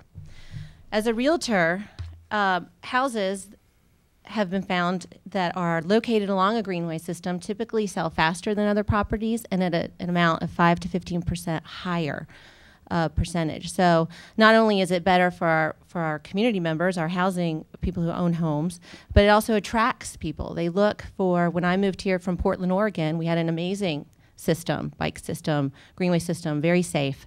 And we chose Asheville because of the growing greenway system back then. So keep that in mind when you make your decision. Greenways also promote businesses to come here. Frankly, I am tired of having Greenville, South Carolina envy. I am tired of having my running partners go down to Swamp Rabbit and run on their greenway and go to lunch in Greenville. Look, they could come here. Let's make it happen. Let's get it to Bent Creek so we can have a nice long corridor so they can run their 20 miles here. Greenways also help nonprofits do their work. We could not, as the Track Club, do what we do for the community and the health of this community if we didn't have a great place like the French Broad Greenway, Hominy Greenway. So help us help our community. And that is it. So I encourage you again to pass this master plan and let's get going. You have a friend in the Track Club anyway. Thank you. Thank you, Ms. Allen. Mr. Ditmore, and who wants to speak next? Gentlemen, you can come on up and sit next to Ms. Evie there. I'm Alan Ditmore of Leicester, and the Tea Party, the Asheville Tea Party emails convinced me to come here, but I really have my own reasons. I debated them on what their talking points were, but I do share their opposition. Primarily because I'm sure this will harm the environment. That they're certainly talking about pouring asphalt and clearing trees in a long strip, but they're still cutting trees for this thing. Not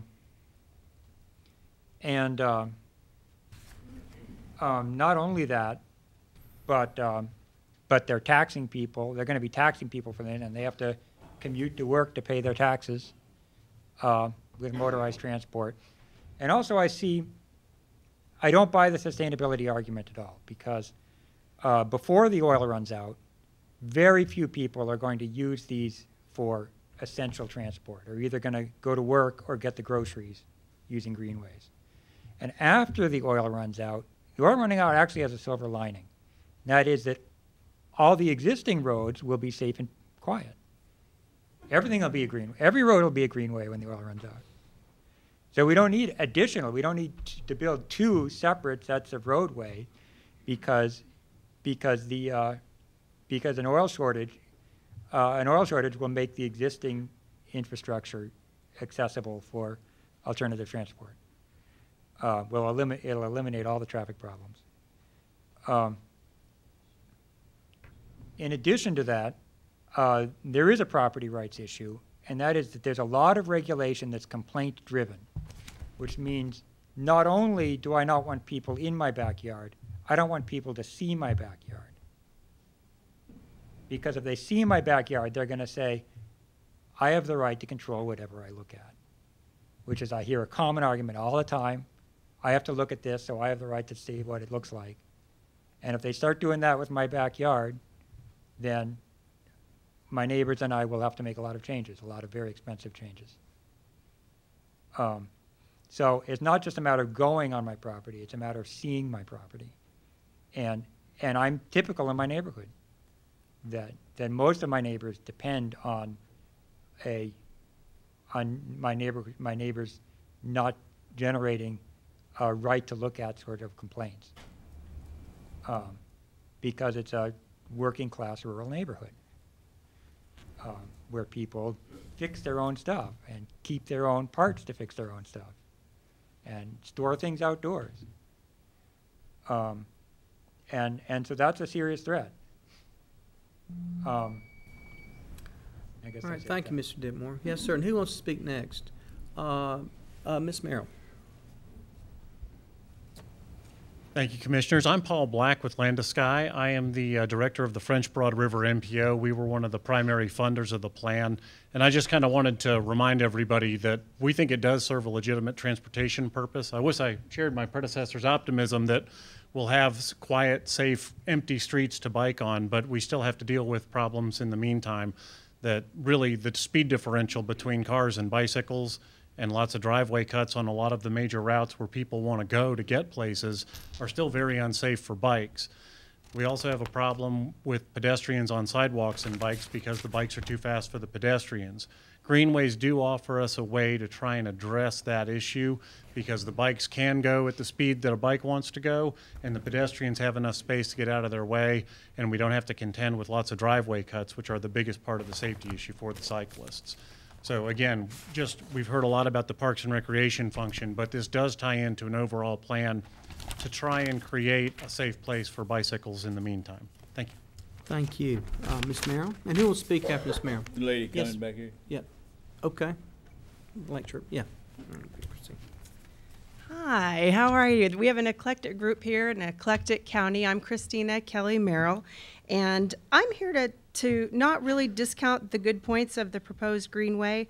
I really want to represent a lot of people who feel that they don't have a voice about the Greenways. My concern is for the people who might not be supporting the issue. Many people born and raised here in Buncombe County or moved here for the natural, unplanned trails that already exist. You know, we have a huge group of citizens that don't need or want more plans. That was the big word that kept coming up, was plans, plans, plans.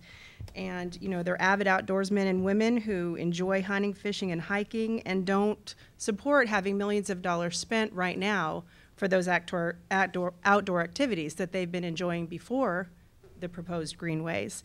So there's a lot of frustrated people that I've been talking to, and as the gentleman mentioned earlier, you know, a lot of people who are frustrated with not having their voice heard on issues like this. They have a lot of other issues on their plate right now, which are basic needs: employment, economy, making ends meet week to week. And when we're talking about the kind of money that needs to be spent on this plan, you know, $30 to $40 million, you know, we have to look at where's that money coming from. And a lot of it will come from our taxpayers. And that means more debt, possibly increased taxes. And these are concerns for people who, you know, are having a hard time right now making it in this county. I just want to quote, I did read the whole plan, and there was one thing in there that said, the goal of the plan is to bring everyone together, including business, nonprofit groups, organizations, to help create a countywide system of connected trails and greenways. So if you were to talk to the families out on our ball fields and in our pocket communities outside the actual city of Asheville, I don't think that any of them would say that they needed a system of pathways to connect them. They feel connected already. They don't feel that there's a problem, and they're getting exercise. And, you know, quite frankly, people who need more exercise probably aren't going to drive out to a greenway to get it if they're not going to go down to their local public high school and walk the track. So as much as I appreciate what the doctor said earlier, we do have opportunities available to people who want to exercise. And I'm not a cyclist, but I am an equestrian, and I wondered if someone could ride a horse on the greenways as alternate transportation. Because a lot of people I know, I live in Fairview, love to ride, and we can't do that on the greenways that we'll be paying taxes for. And it is pitched as alternate transportation. So I do appreciate the hard work that's gone into the 4-year plan, but my concern is for the money and the people that might be opposed to it. Thank you. Yes, ma'am. And Mr. Humphreys, you'll be next. My name is Marcia Bromberg. I'm Vice Chair of the Asheville Greenway Commission. I also serve on the Buncombe County Greenway Commission. And as an aside, I'm President of the Carolina Mountain Club, a 900-member hiking club that hikes the trails in this area, and I'm very grateful to Dwayne for all the work he's done to make them available to us. Although the Asheville Greenway Commission has not had an opportunity to formally vote on this plan, we did review the plan at our last meeting in August, and unfortunately this meeting came a little more quickly than we were prepared to vote, but we responded very favorably to what we heard, and we feel that this plan totally complements all the plans that we have made in Asheville. And I just want to add that the Asheville Greenway Commission has now switched from being part of the Parks and Recreation Department, and now we are part of the Transportation Department. And I think that speaks to the value of greenways as part of a total transportation system. Greenways serve many, many purposes: health, recreation, transportation, and economic drivers, as we've heard before. So I think it's important to keep all these things in mind. One more thing I'd like to add: if you choose to approve this plan tonight, and I hope you do, it does not mean that we will go out and start building greenways. It means that we can continue to plan for what will happen over the next 3, 5, 10, 20, and even 50 years. If you don't start, it never happens. And if you approve this plan, and then there is a written plan in place that the local government has approved, then elements of the plan become eligible for all kinds of funding that they would not be otherwise eligible for, including federal, state, and private monies that would not otherwise be able to come this way. So for that and many other reasons, I encourage you to approve this plan this evening. Thank you. Thank you, Ms. Fernberg. Yes, sir, Mr. Humphreys, and you in the back, blonde.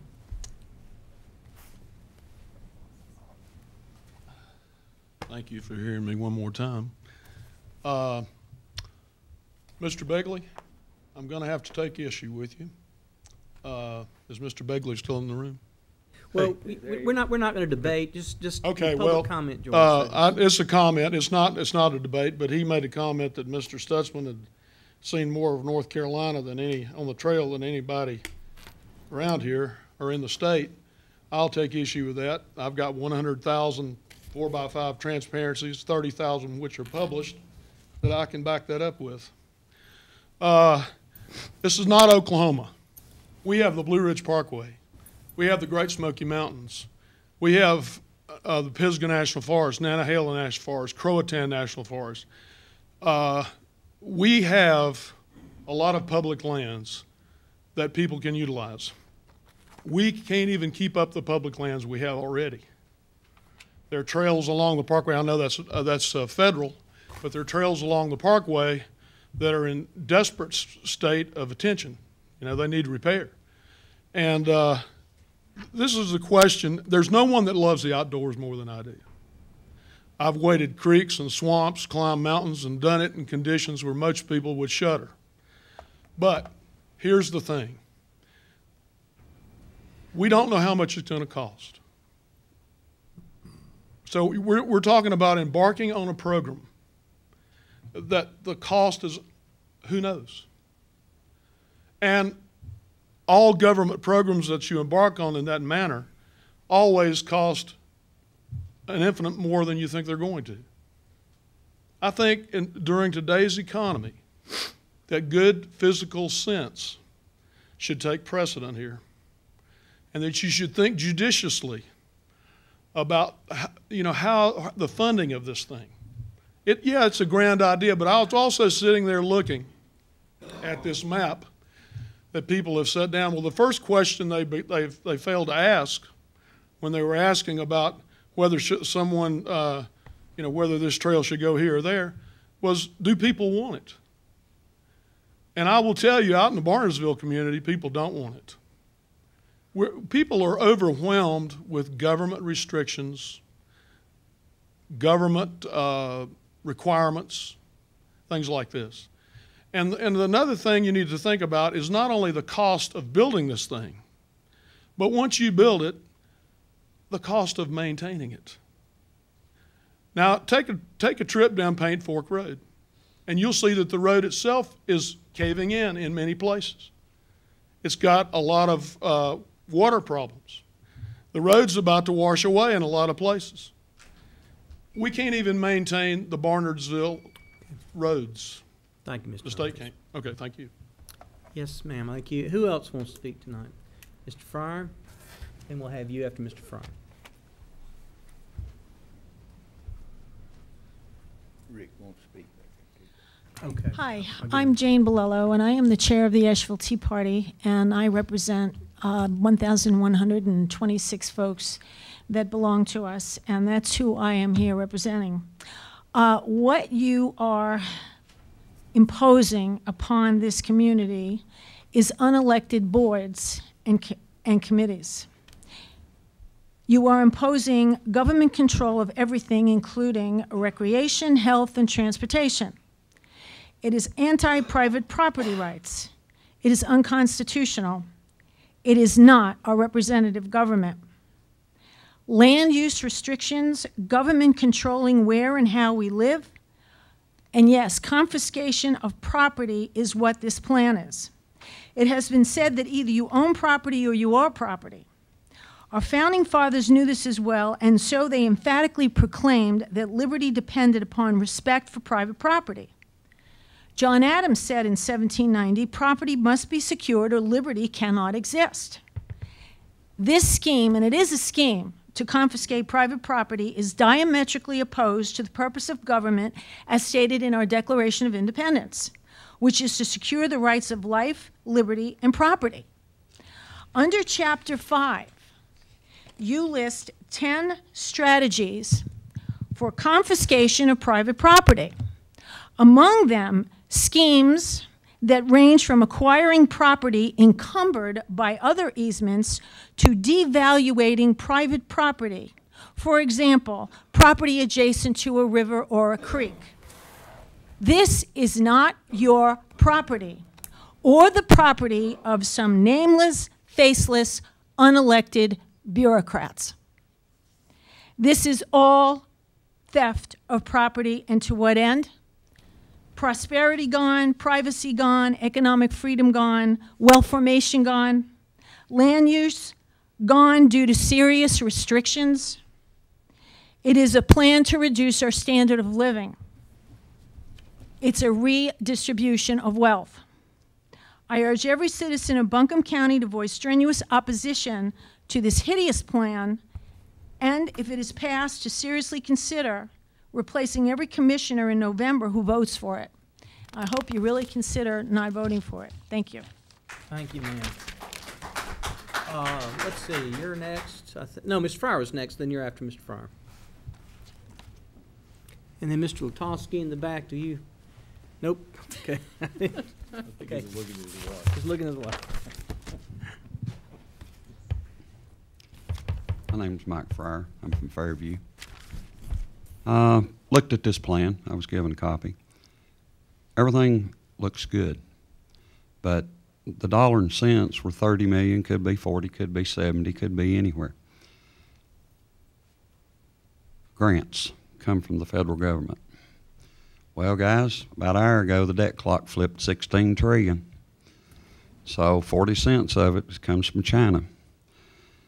Mr. Gant, you said one time, this is nothing against, that North Carolina's not a referendum state. If you want a referendum, go to Portland or Seattle. I came here a long time ago from a little place in Kentucky. When people come here from another state and they like their area, they do not need to be changing it.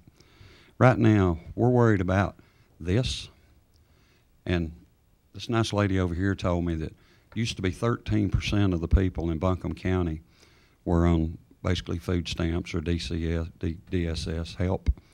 Now we're up to 23%. So now we're feeding kids all summer in school, and the doctor says we need exercise. Well, a lot of kids can't eat. We need to take care of the people. I'm not worried about a bicycle. Watch them downtown. They jump from the street to sidewalk, cross corners, backwards. They're supposed to ride the streets and follow the rules. I did when I was a kid.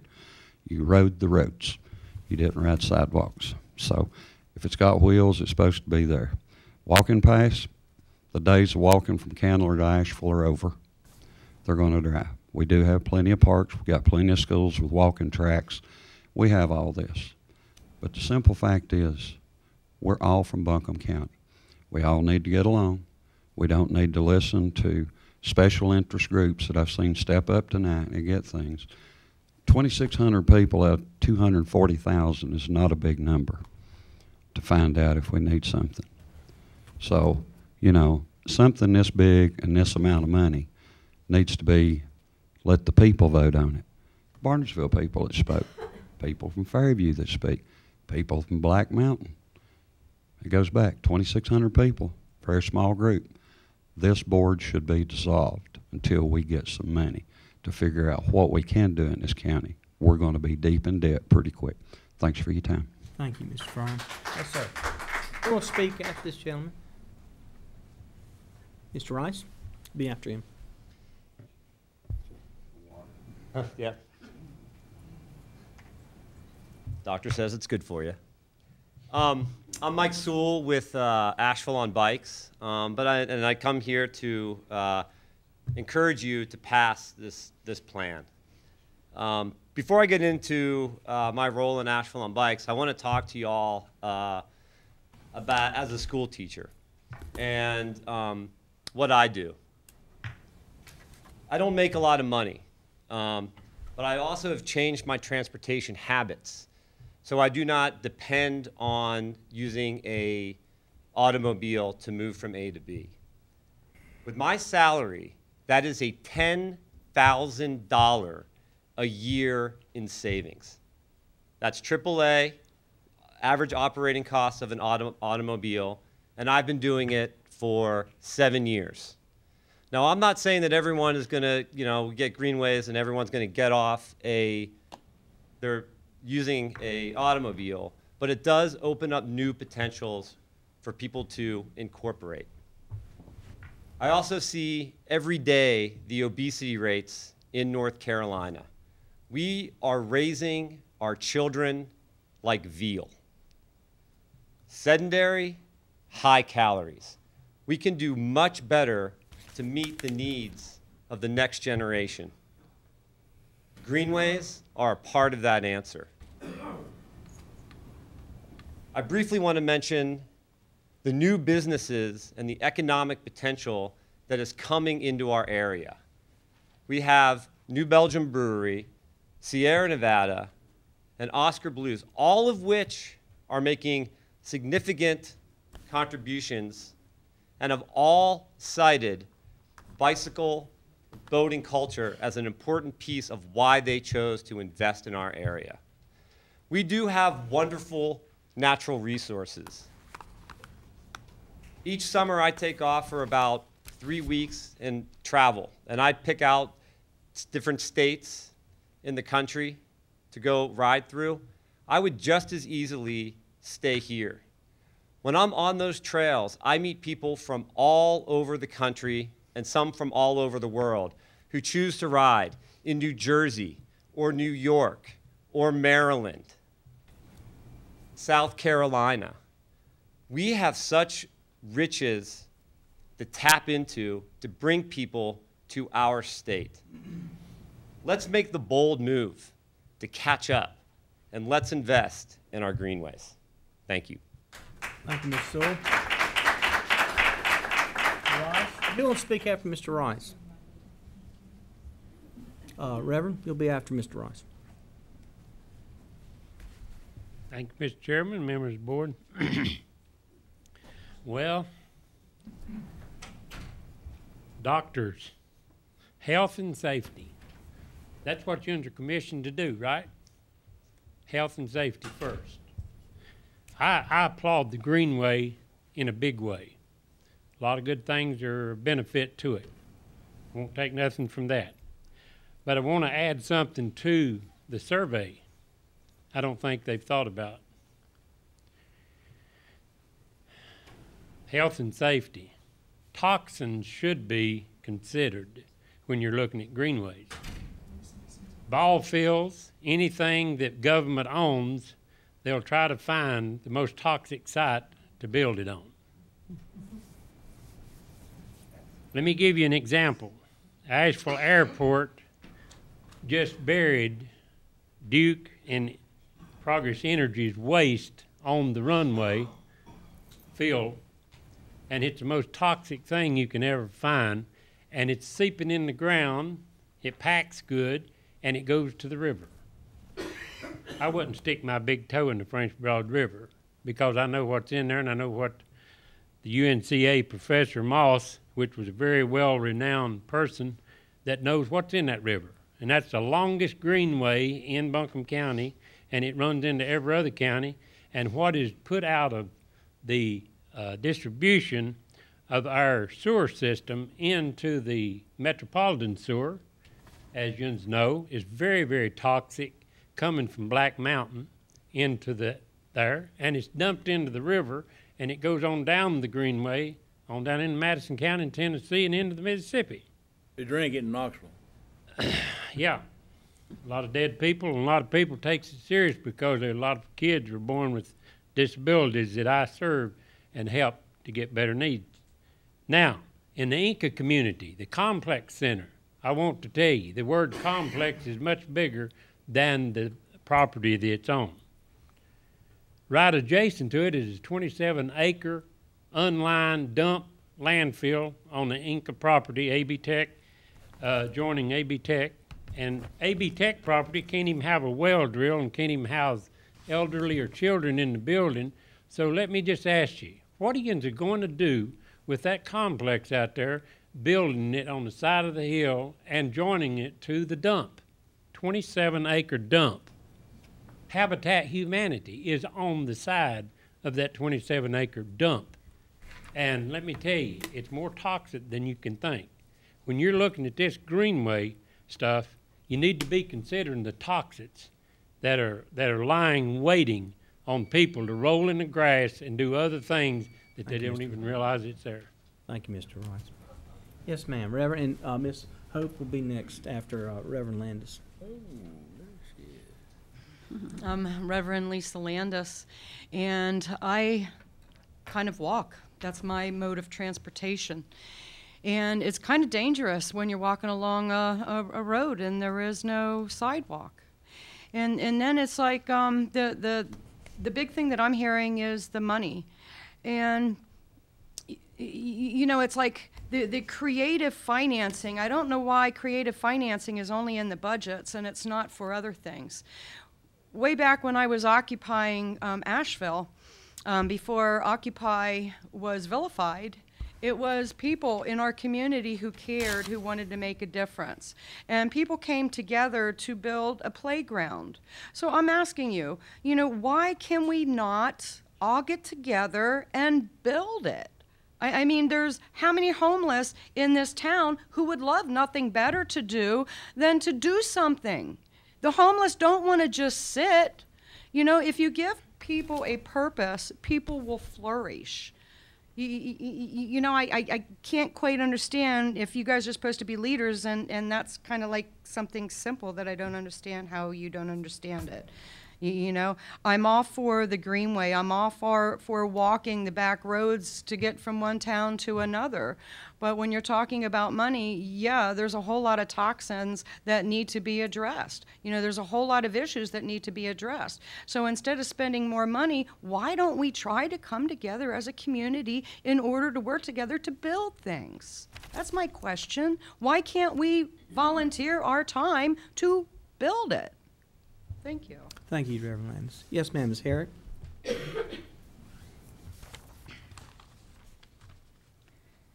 This Greenway plan is one of the most stupid plans I have seen come before this board for consideration.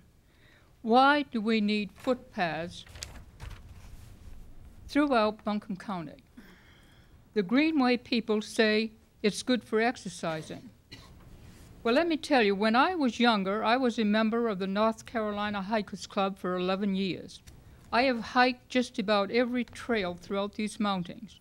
So Greenways already exist for our exercise, and if hiking is not your thing, go to your nearby park and walk to your heart's content, or walk them all. They tell us it's good for the environment. Walk instead of driving your car. Do you know that there has been fuel developed that is no threat to the environment? But try to get this into the market. Large oil companies want to monopolize the fuel we put in our cars. Oil is big money.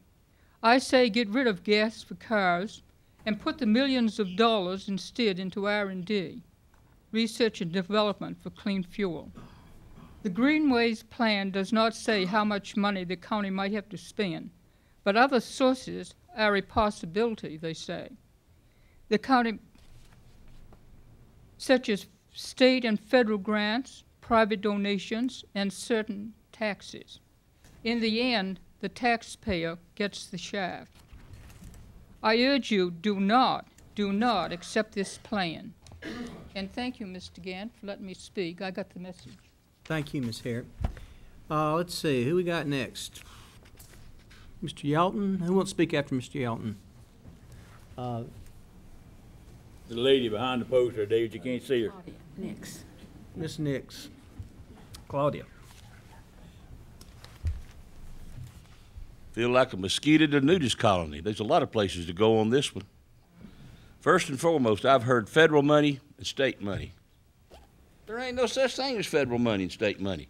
It's my money. It's your money. We give it to them.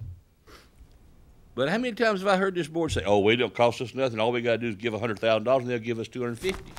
Well, guess what? The whole $350 came out of our pocket. I'm looking at 102 miles, this total plan. They got 13 miles existing. It's going to cost $300,000 to $10 to $1 million per mile for this plan. And I look in here, we got the Wilma Dykeman plan, we got the Buncombe County Comprehensive Use Plan, we got the Land and Sky Regional Council plan, we got the Buncombe County Parks and Recreation Master Plan, we got the French Broad River plan, we got the US 70 Swannanoa River Greenways plan, we got the French Broad MPO 2035 Long Range Transportation Plan, Buncombe County Sustainability Plan. I'm going to ask a question, and I hope, David, that I get an answer on this one. I'd like to know how much money has been spent right there in the planning. Because we have planned like our wazoo, had a lot of big money on it. We've spent enough in planning to have done this thing. And yes, some people have made money planning this. And yes, it's good to walk for your health, but you can use Walmart and Lowe's in Weaverville, which I do, which is 1 mile around both of them every night. And the current school board will not take off their snack list Little Debbie cakes, which are extra heavily loaded in fat. And yet we're talking about exercising. Let's look at what's going in the mouth rather than what we're doing with our legs. Maintenance, that's already been brought out. You build these things, and I've heard Jerry Rice say that for years. We got a system here in Buncombe County where we pay for the schools. There's no problem. We get all this money and set aside to build schools. So we build schools because we got the money. But Jerry has said, as long as I've been coming to these meetings, and Bill, you know it, every time you build another school, you got maintenance and you got cost. Doesn't make any difference. You're not got a fixed cost on this. You're going to have to maintain these plans. You're going to have to maintain these trails. So I think you need to stop and think about what you're doing with the money. And as far as bicycles, if you put bicycles on those trails, you'll kill the people walking on those trails. Because what do you see downtown with bicycles? Passing on the right, running red lights, cutting across the traffic. You'll be sitting at a red light and try to pull off, and they couldn't. You don't shake your head. No, they do. They do. Why don't we? And by the way, what's it going to cost to patrol these trails? We got a good place for robbery, murder, and rape on all these trails. So now we're going to have some more deputy sheriffs to protect them. Think the thing through. This is an election season. Oh, you're going to get a lot of votes for making all those people happy, but every one of them had self-serving interest. Thank you, Mr. Yelton. Ms. Nix? Who wants to speak after Ms. Nix? Yes, sir, in the all-hands shirt. Hi, I'm Claudia Nix. I'm a small business owner. I own Liberty Bicycles. Have owned it for 30-some years. One of my concerns has been customers. You know, you've got to make money to be able to stay in business. And many customers have come to me and said, well, I bought a bike, but I got to sell it because it's not safe for me to ride it anywhere. And so I decided that I would take it upon myself to volunteer to work on trying to make it safer for people to ride in our community. And I've been doing that. Actually, I've been doing that since before I owned the shop. I started back in 1974, working towards trying to make our community safer for people to ride and safer for people to walk. And I'm excited about this plan because it makes it possible for people to have choices. You know, there's a lot of research out there, and over the years, 20% of the people exercise. And we did a lot of work trying to get individuals being more physically active. And they take more research, and they find that still only 20% of the people in our community exercise. They also found that people are more likely to exercise if it's close. If they have to get in their car and drive somewhere, they're not going to do it. They like to be able to walk out of their door and go exercise immediately. And many people don't even realize that they're exercising when they do it. So this gives people a choice and a chance to choose healthy activities. And hopefully they'll also choose healthy eating in the process. So I'm excited. It's wonderful because we're connecting a lot of different places. We have wonderful parks, but wouldn't it be nice if you could go from your home to the park without having to drive your car? So I'm excited. Thank you. Thank you, Ms. Nick. Yes, sir. Who wants to speak after this gentleman? Okay, you'll be last up. Then go ahead, sir. Thank you for the opportunity to say a few things. My name is Marcus Barksdale. I live in Buncombe County. First of all, I apologize for coming in late and being dressed so casually. I rode my bike here. I support the common good. I support our community. I believe that Greenways benefit the common good of our community in this county. Frankly, I want to be able to visit my girlfriend in Mars Hill or my friends in Black Mountain and in Barnardsville by bicycling there, by going for a run with them or a walk with them without putting my life at risk sharing narrow state roads with disrespectful vehicle drivers that are speeding and drinking. I support the Greenways plan because it creates a vision. It's not like we're spending $40 million tomorrow. It creates a vision. And I am happy for my taxes to be used to build these greenways over time. Thanks. Thank you, Mr. Sparksville. All righty. Any other comments? Okay. What's the pleasure of the board? Chairman Gant, I'm happy to make the motion, but prior to that, I just wanted to say a few things. And I think it's going to be framed. Commissioner Bailey began with the prayer of thanksgiving, and so I think these remarks are going to be about that Thanksgiving as well. And I guess the first folks that I want to thank are you volunteers, and you are volunteers. And with a little taste of tonight, I really appreciate all that you did out in the community, and clearly being open to hearing everybody's perspective and collecting that. And you've said over and over again, it wasn't just the people that were the yes folks that were showing up. There were other folks, and you heard them too. So I appreciate you putting yourself out there. I appreciate the hours of work. I appreciate above and beyond. And 2,600 people is huge. And that's an incredible accomplishment and is to be applauded. I want to thank the municipalities that we had Mayor Vihan here sharing his resolution. I know that Weaverville passed a resolution support, and I hear through the grapevine that all the other municipalities are going to come on board too, because they see the collective partnership benefits for all this. So thanks those from municipalities for stepping up and wanting to be a part of this. I definitely thank the staff It's a lot of work, not only to plan the effort of getting out, but also to study the other plans and to acknowledge the investment and the time that have been in the other plans to kind of bring it all together. And I really do feel like that Buncombe County is a leader in our community with this plan. And I want to thank you, Ms. Thigpen.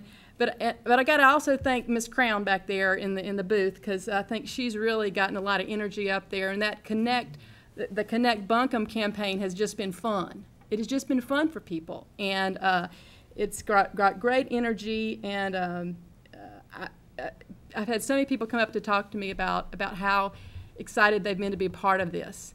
And in terms of this conspiracy potential, Ultimate Ice Cream has named an ice cream after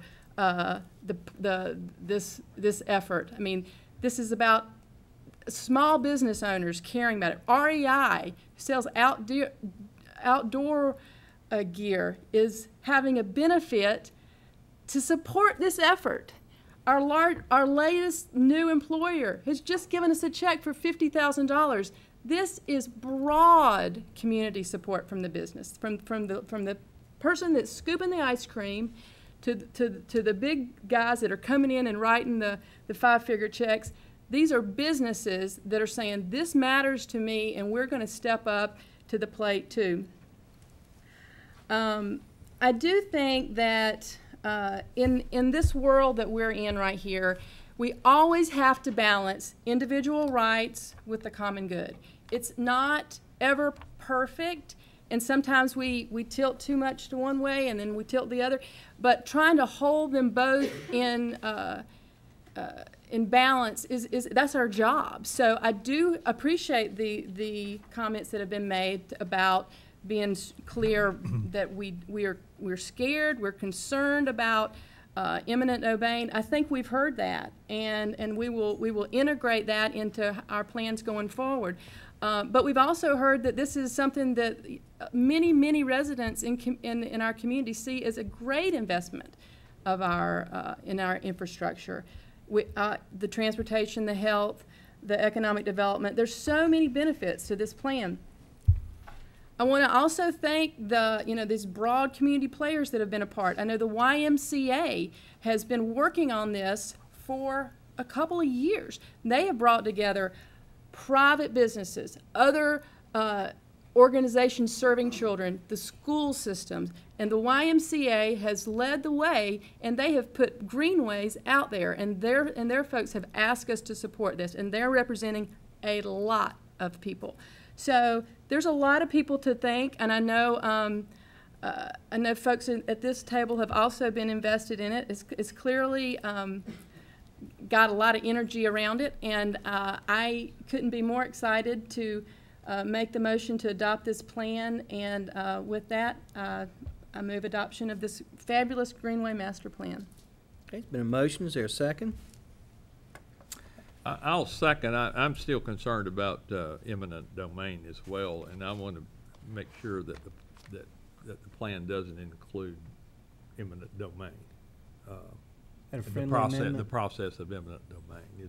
Are you okay with that? You sure, absolutely. I mean, okay. And if you want to get some language in there to spell it out, I think that would probably help the staff to where.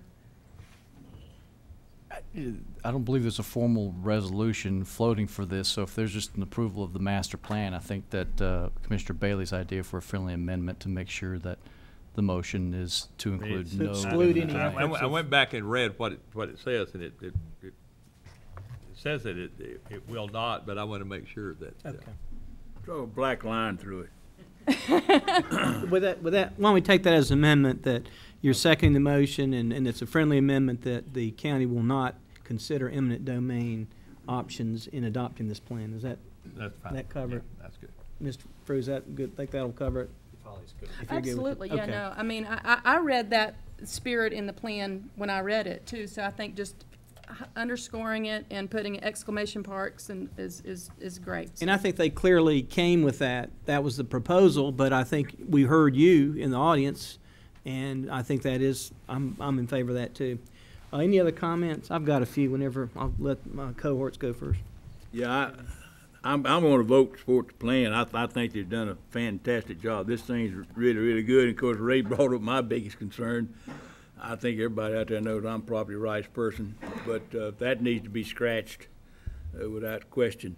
But the thing about this, folks, this thing won't be funded by this crowd up here. It'll be new, 7 people. All 7 of them could be new. You know that? All 7 of them. But there'll be 7 commissioners up here starting, December the 5th or 6th, somewhere along in there. And they'll need to do that. And probably, and I think it was mentioned, although it was by somebody that sits across the aisle from me, but the only way to say this is a general obligation bond thing. You put this before the people in Buncombe County if they want to do it. And if we're looking at doing in these 4 plans, we're going to do the Greenway, but the sports park, Lake Julian, and an aquatic center. 40 million left that number way, way, way back there. So it would have to be a general obligation bond thing. So think about that. Think about who you want to be sitting up here come the first Tuesday in December to see if they want to do this or not do it, or let you decide to do it. I'm glad I'll be gone. But this is a great thing. This work, this is unbelievably good work. And I appreciate all of you that put your heart and soul into it, because it's obvious that's what you've done. Thank you. And I'd like to speak after Vice Chair Stanley, because I agree with what he said, and I think I posed that question to Director Thigpen right off the bat, and that is we're looking at an awful lot of things that our Parks, Recreations, and Greenways folks want to do. And if you're looking, I've heard the number 20 million for, the sports park. We don't know what for the aquatic center, whatever's going to happen at Lake Julian. All these things are going to mount up to big, big money. And I realize you've got to have a plan in place, or you won't know whether you've reached your goal unless you have a goal in place. I think that's very important. But and I know, and I see Ms. Harris sitting there in the back, and I know that this involves the health of our folks. It involves so many people across the board that work with Buncombe County government. But I think, and I'm going to go back to you, Fran, I think we've got to have some priorities here.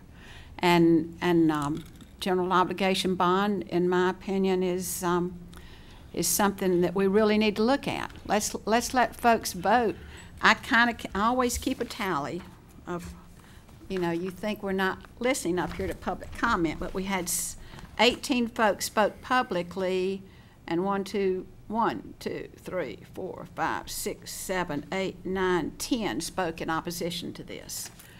And I realize that that there's a concerted effort to get people to speak for, get people to speak against, but that's a pretty even split as to whether people are in favor of this or not. You've got to be in favor of things that are good for the total of the community, and I'm going to fall on the side of that every time. But when people are coming to the meeting and have such opposition and such favor for things, I think it's real important that we take it to the broader scope of the community. So I agree with you, Vice Chair Stanley, that that's the way it should go. Let me say, David, great job. Wayne, great job. Everybody. We all went to the main meeting over there at the Arboretum when you started this. It had input from everybody. It's wonderful. It's great. We've got to have a plan, or we won't know whether we've gotten where we want to go. Great job. But let's get a broad look at this. Let's get everybody involved. It's a great plan. I'm for the plan. I'm for the aquatics plan. I'm for the sports park plan.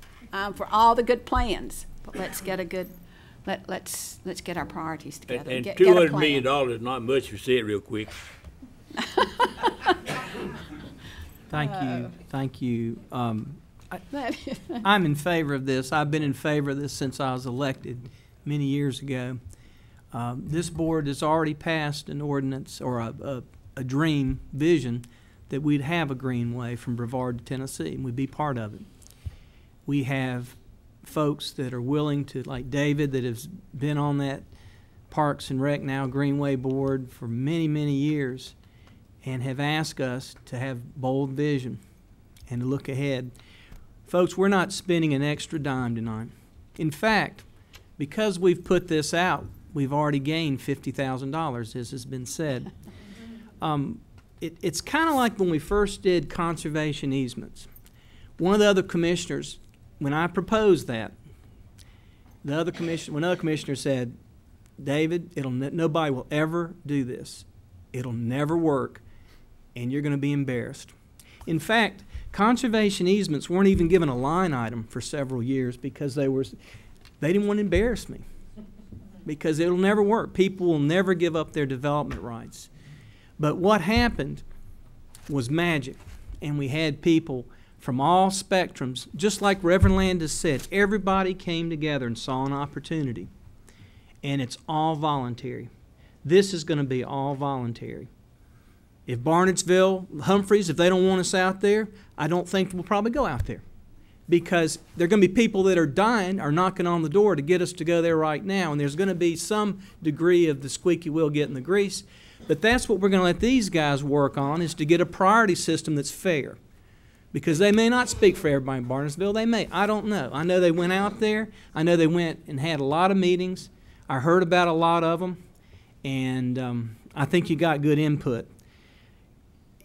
We have a moral obligation to look ahead. We can't just plan for today. We're not doing our job. I've had the pleasure of having supper with the president of Linamar, with the president of Sierra Nevada, and the president of New Belgium. And I've talked to them about, why'd you come here?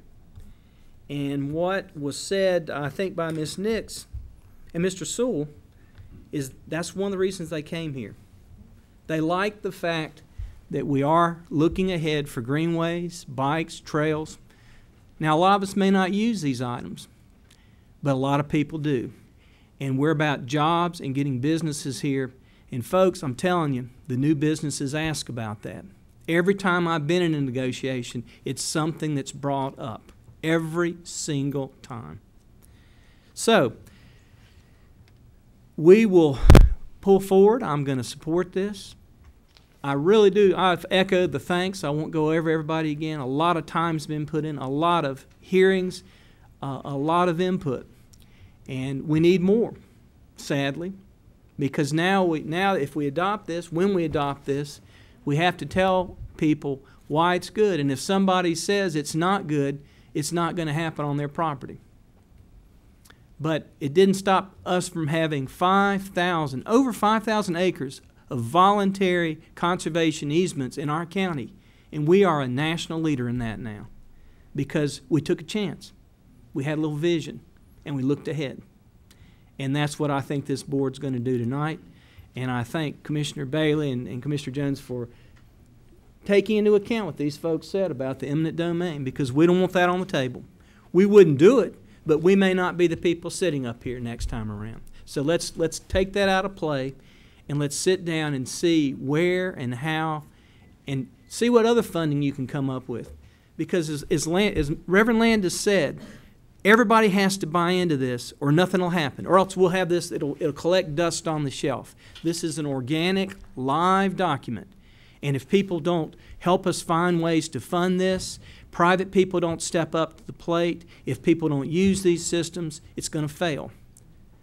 But I'm one for betting a lot that it won't fail, and it will be a tremendous asset to our county, to our people, to our health, and everything that we hold dear in the mountains.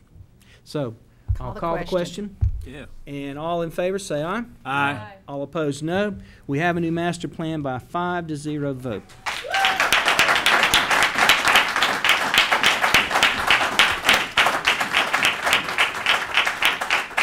Okay, we're going to take 30 seconds if people we've got some more business. We've got several other items, but I'm going to give just a few seconds for folks if they don't have interest in the rest of it to leave, and we'll just take a short break as Mandy Stone gets warmed up to speak to us.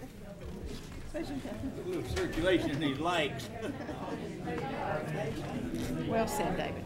And a bunch of commissioners.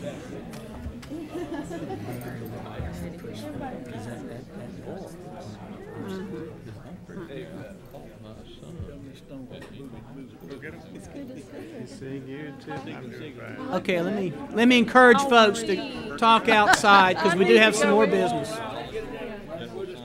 You ready to go back? She's got a little circulation legs.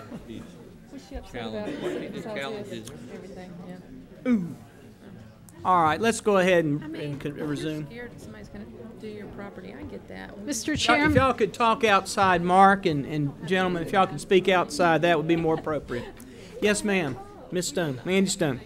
Mr. Chairman and Commissioners, I bring to you tonight a proposal for your endorsement that will consolidate our boards of health and social services into a health and human service board. I want to begin with this initial slide, and I'll move through this very quickly, but just saying that while this has been debated on the state level, often around the governance issue, I think the focus of this board and the county manager and our staff has always been on our citizens, both those citizens who receive our services and those citizens who, through their taxes, support our services. So I think this slide is important. This isn't about a Raleigh-driven model. This is about a lot of input over a lot of years and a methodical process to bring you a board structure that we think meets the needs of our citizens and our taxpayers. If you go back to 1992, this is how long this board in different makeup has been focused on this issue. In 1992, they had Dr. Olson Huff chair a committee that looked at how can we streamline access to health and human services. 2001, we appointed a blue ribbon committee to look at the same issue. But we were hampered because North Carolina law prohibited counties with populations of less than 425,000 for organizing their health and DSS boards in a different way. Came before the General Assembly in 06, 07, and 2011. In each of those years, this board passed resolutions in support that all counties ought to be given the flexibility to design their health and human service system in a way that best meets their needs. In 2011, I'm happy to say the legislation actually passed, and I bring you a proposal specific to that tonight. I do want to begin by saying even before the legislation passed, we did what Buncombe does best and complied with the law, but figured out ways we could work around the law to still deliver services in a way that we had control over and thought made the most sense for our citizens. Our county manager consulted with the Institute of Government, who said, you have control over all the budget, finance, and personnel aspects of health and DSS. We consolidated the management of those into one human services support team in 2005. Y'all have seen this statistic before, but I want to go back and visit it. That as a result of that, that team has documented savings of $4.5 million since its creation in 2005. Equally important is that we've continued to grow core services and meet the demands of our citizens, even in our most significant economic downturn. So I think that that number is very significant. I want to go back to it again. I want to talk about how we accomplish that: smart partnerships, consolidation of administrative functions, and shared vision and resources across your two largest departments. I also want to share this slide and the next slide, and I do not want to get in the debate about people's individual property values, as I too got my bill this weekend. I just want to say that what is important when you look at health and DSS in North Carolina is that county commissioners, county boards of commission are asked or required to fund those services, yet they have no control over who receives those services, the scope of services, or the cost of services. They actually are just arms of the state and federal government. So to me, this slide is significant because over the course of this economic downturn, the federal government has expanded services to additional citizens. Whether you believe that's a good thing or a bad thing, the point I want to make is that we've experienced caseload growth in mandated, legally mandated services as high as 76%, served 120,000 unduplicated citizens through health and DSS last year, and we did it without additional resources from this board. We did it by managing the resources this board had allocated to us in the past. We did it because the county manager developed a model that allowed us the flexibility to reallocate resources and gain efficiencies. I could talk all night and will not do that because it is late. I'm done. But except to say that we have built collaborations that work for our community. We've built collaborations across school nurses and child welfare workers. We've built collaborations that brought additional grant monies to our community for child abuse prevention programs.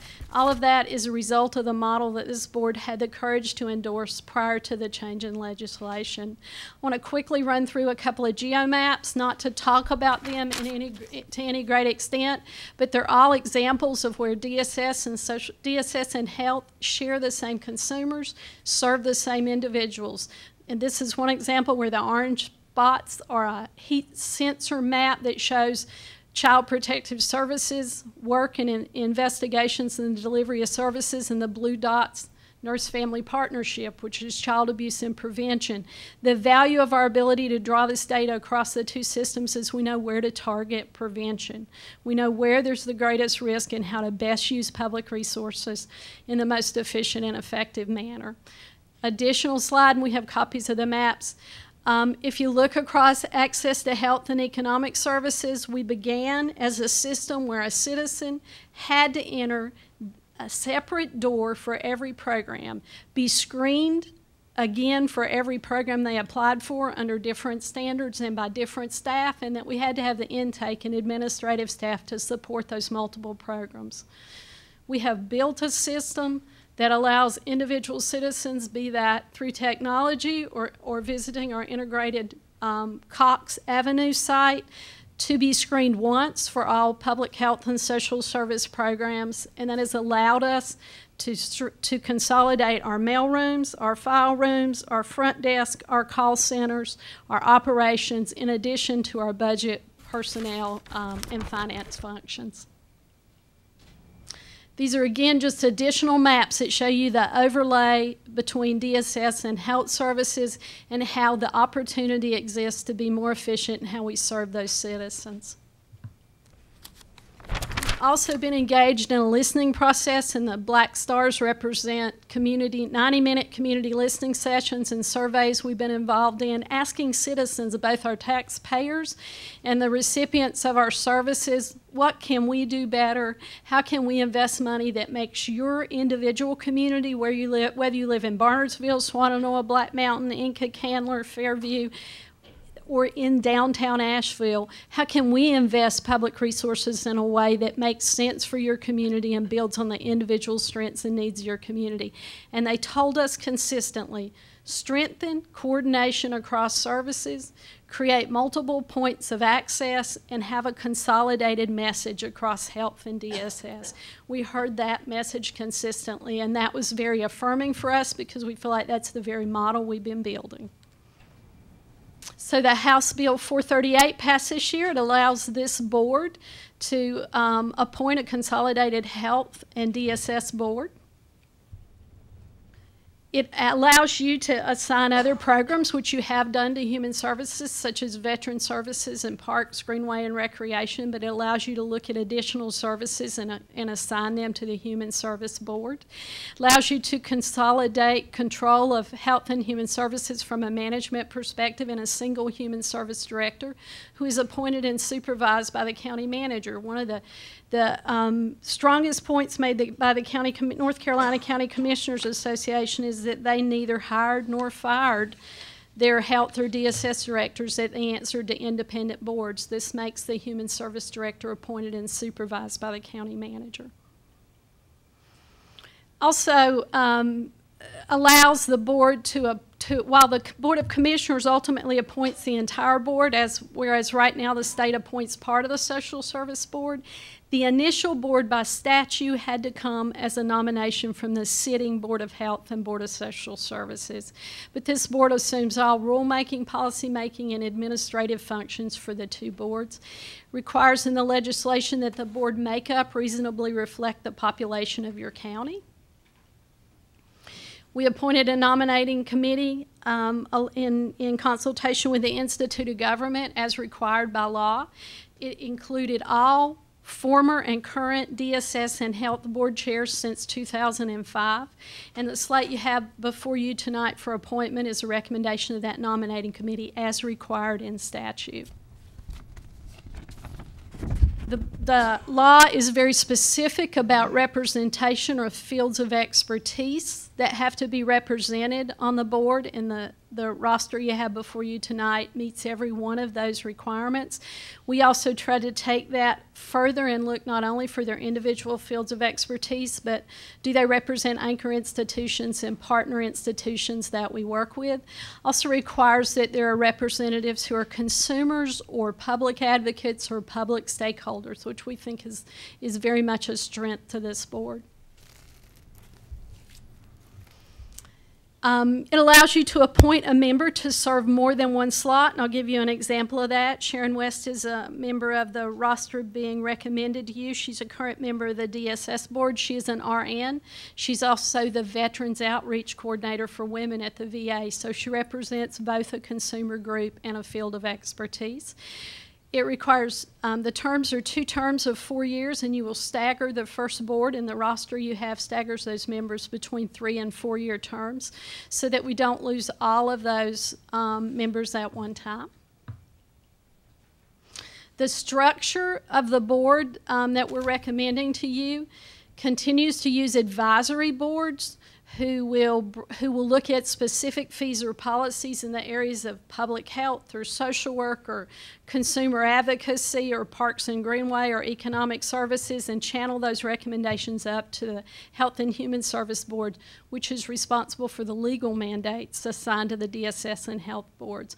So we think it's a strong model that maintains the integrity and the individual cultures and fields of expertise in all of those departments, but allows for a broader vision and a governing board who's balancing their respective needs within the context of their budgets.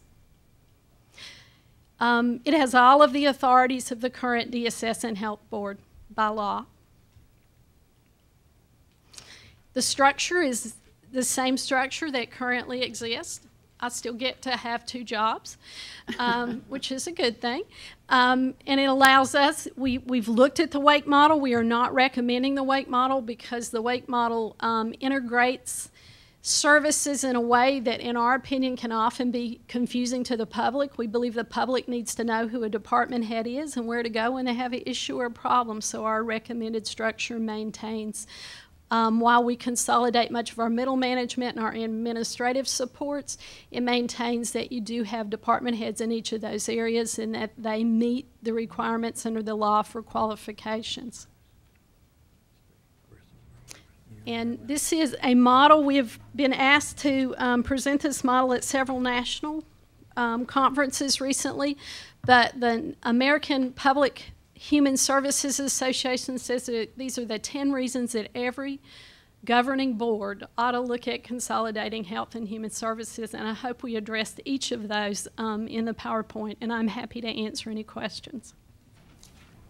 Good job, good job.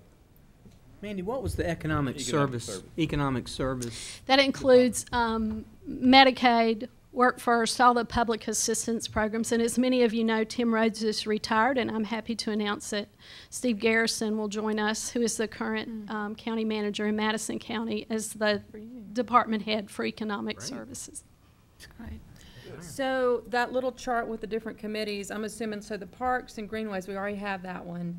And then, are the other 4 being developed, or they exist and I just don't know about them? Or the Public Health Committee, Gibby's actually redesigning her current Board of Health to fulfill that, as well as she's looking at combining several public health initiatives in the community and having one public health leadership table. Same thing we're doing around social work advisory, so it really is an opportunity to involve more consumers and citizens in the day-to-day decisions that govern our work. So those are new, economic services and social work. They previously sat under just DSS. Gotcha. So I think this is I think the people that have been assembled, well, one clarification. So the nominating structure, that's how this will go forward from here on out. We won't be doing these like we do all the other boards. No, in the future, you actually will interview this is board just a members. good- The statute requires that the first board, because of the scope of responsibility, be made up of currently existing board members or a group that they nominate. Okay, gotcha. So going But in the forward, there'll future, you will be doing by the that. way, yeah. Well, the nominating committee did a bang-up job. I mean, it was Good an job. impressive list of folks, so. I'm happy to answer any other questions. Otherwise, Any other questions or comments? I Mr. Chairman, think do it's- we need, I want to approve this thing. Do I need to read all these names off, or can you show them up there and let people read them you just don't like I'm need to doing? read all the names off. That's Kathy what they- has what, them there's for 18, 20 of posting. them. That's right, and the statute's I clear. move we appoint the new board. Okay, is there a second? I'll second it. There's a motion by, Questions about number 12, but I'll Cool it. It's okay. Well, there's not much we can do Don't about even that. look at that. who's our representative, Commissioner Peterson. And I just want I'll to say, talk in about addition to McElroy. meeting all Oh, the state McElroy. requirements, y'all did a great job in really reflecting the diversity of our community. I mean, I think you got racial diversity there, and a lot of, it's really Very great. good. Excellent. Very Excellent. well done. Let's see. So we've got a motion by Vice Chair Stanley to adopt and appoint the individuals listed to the Integrated Health and Human Services Board. We've got a second by Commissioner Bailey with the reservation of number 12. No. We'll strike that. That's our former manager, Mr. McElrath, and we appreciate all his work. Any discussion of the motion? That's Appalachian West. All right, any other discussion?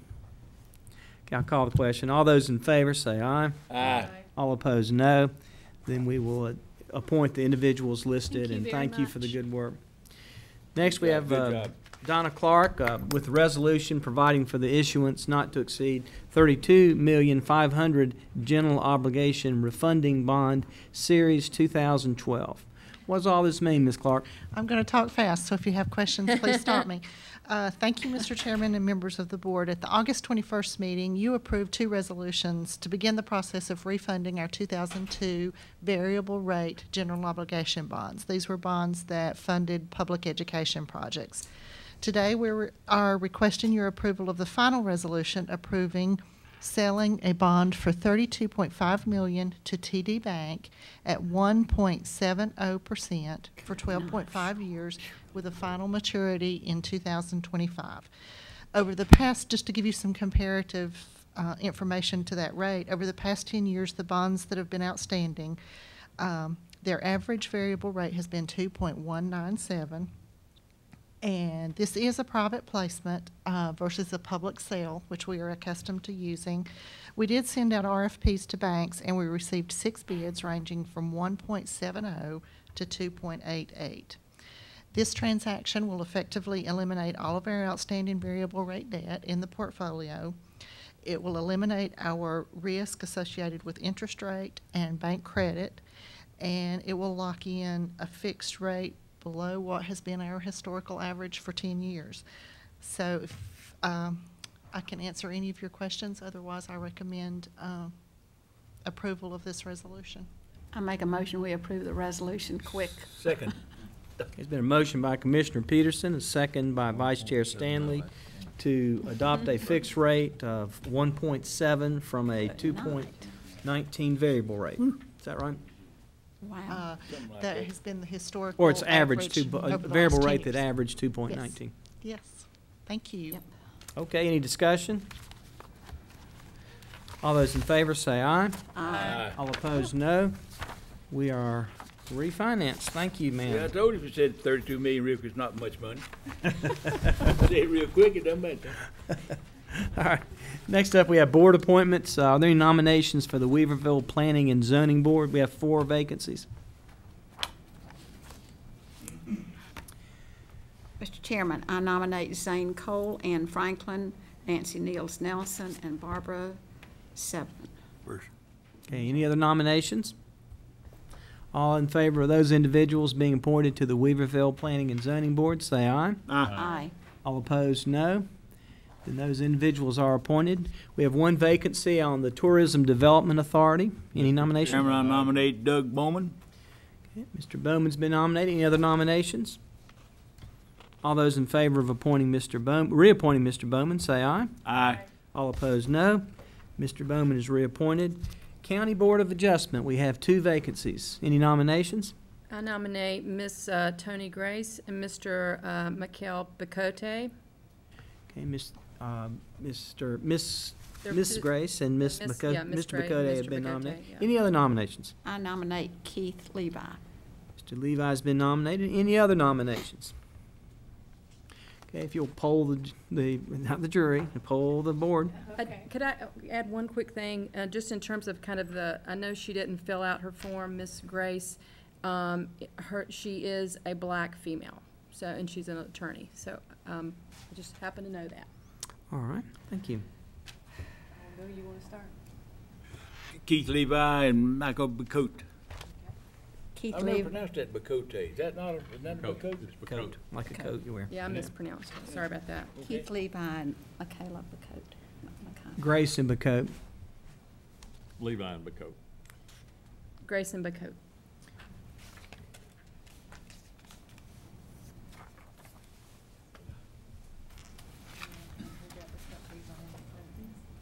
Levi and Bacote appointed. All right, thank you. Mr. Levi and Mr. Bacote have been appointed.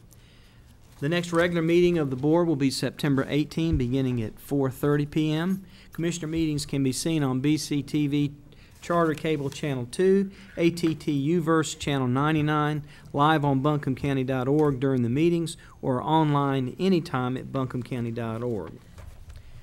Ms. Frew, I think you've indicated we do need to have a closed session after public comment. Yes, sir, Mr. Chairman. Pursuant to General Statute 143, 318, 11A4, an economic development matter, and don't anticipate any action other than direction from the board. Thank you, sir. The next order of business will be public comment. The official business of the county is concluded and we'll hold public comment at this point. The time limit for any comment to the board is 3 minutes. If your time expires, you may leave any question along with your name, address, phone number, or email with the county manager. Board members are not expected to comment on matters during public comment. Comments should be limited to subjects that are within the jurisdiction of our board or pertain to matters upon which we may act. Any individual speaking during public comment shall address the entire board. Any polling of board members is inappropriate. Persons addressing the board are expected to observe the decorum of the chamber and be respectful of everyone in the room. Any person who willfully interrupts, disturbs, or disrupts the session will be asked to leave the meeting, and the board reserves the right to deny any public address on any subject previously presented to our commission. Any public comment tonight? Yes, ma'am, in the back. You, yeah. Yes, ma'am. Blue shirt. There's a blue shirt behind you, so I don't know if you get just economics. Yes. Hi. Commissioners, thank you for indulging me for a minute. I know it's been a long evening, but I will take just a minute. I wanted to offer some thanks. Let me get your name and where you're from. I'm sorry. I'm Vicki Meath, and I am the director of Just Economics, a local nonprofit that promotes living wages in Western North Carolina. And on behalf of Just Economics, I wanted to extend a thank you to the commissioners for passing a resolution to pay all of your workers a living wage during the consent agenda this evening. And again, thank you for indulging me. I realize this has been a long evening, but this is a very important issue to me and to our organization, several members of which are here tonight. So I wanted to thank you for doing this and for making an important step in our community for providing living wages to all full-time and regular part-time staff and reinforcing that commitment to living wages through a resolution and joining also to both the city of Asheville, the county of Durham, and the city of Durham in passing living wage policy.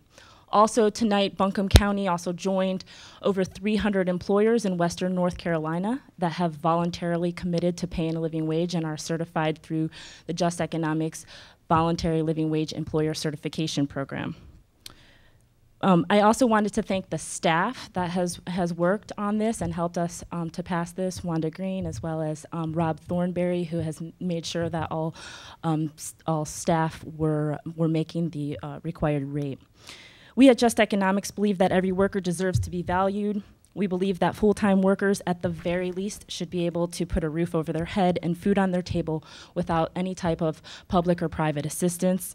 And we believe that our tax dollars should go to support living wage jobs.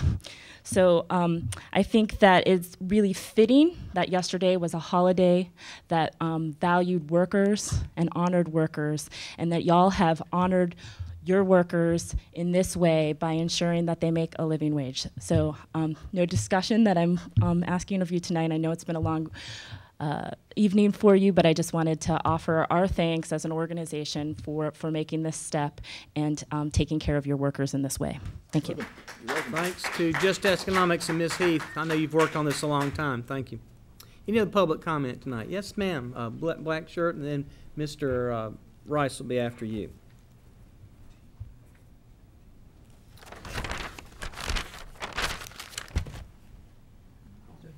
Thank you for letting me speak. My name is Shirley Dozier. I've resided at Montford Avenue since 1961, and my husband's family's been there since 1937. Of course, Mr. Gann has chosen to help me, and I do appreciate him helping me solve some of the problems that I have.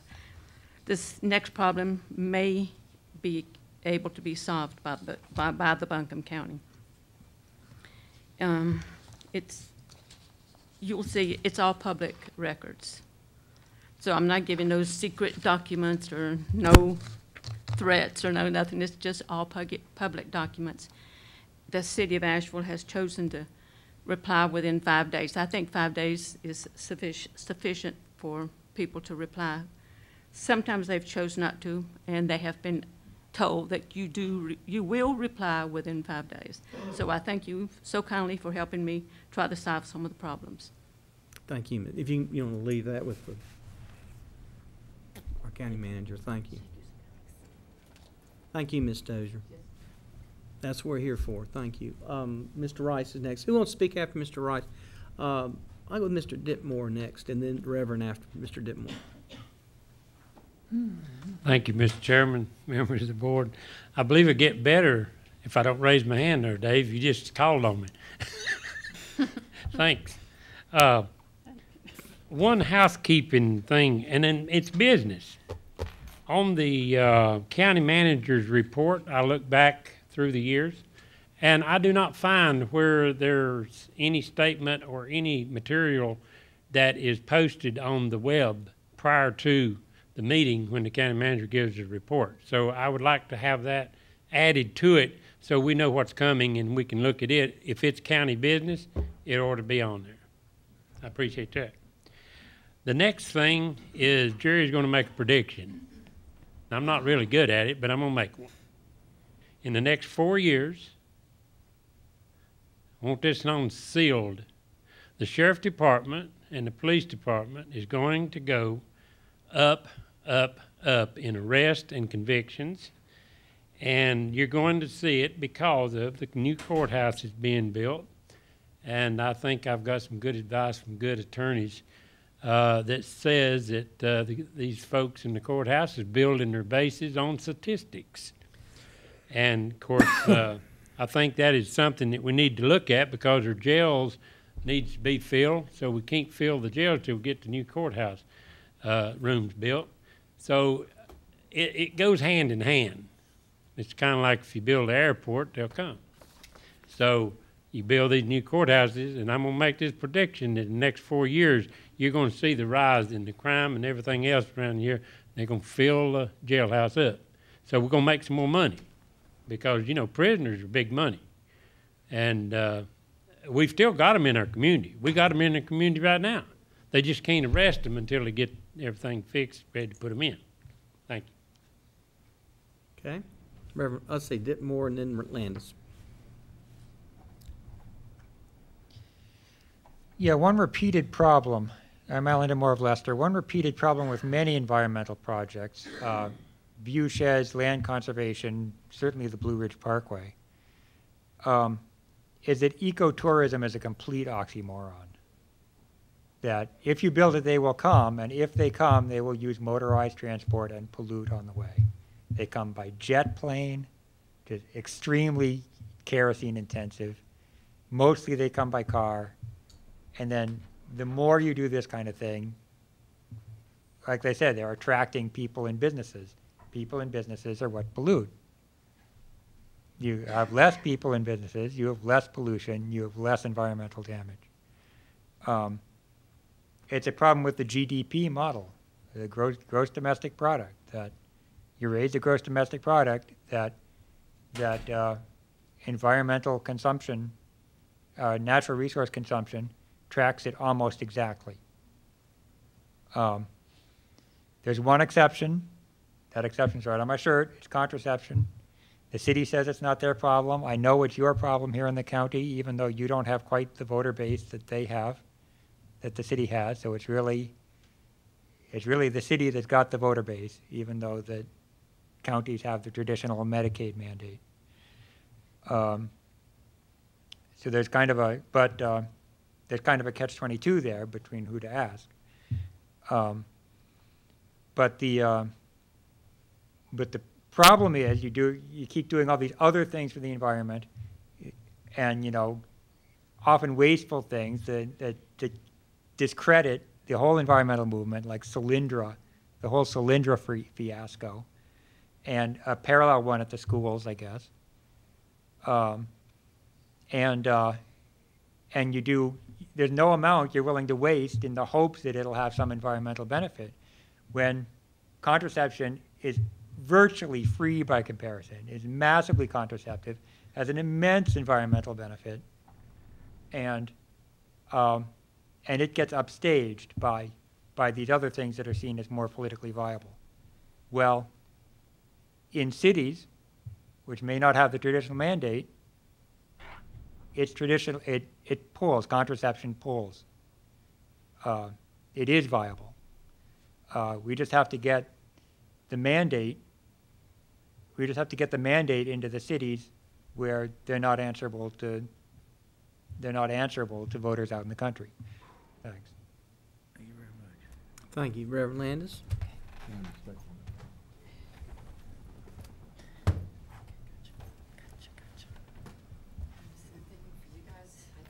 Thank you. I only have 5, so we can share it with your attorney. Thank you.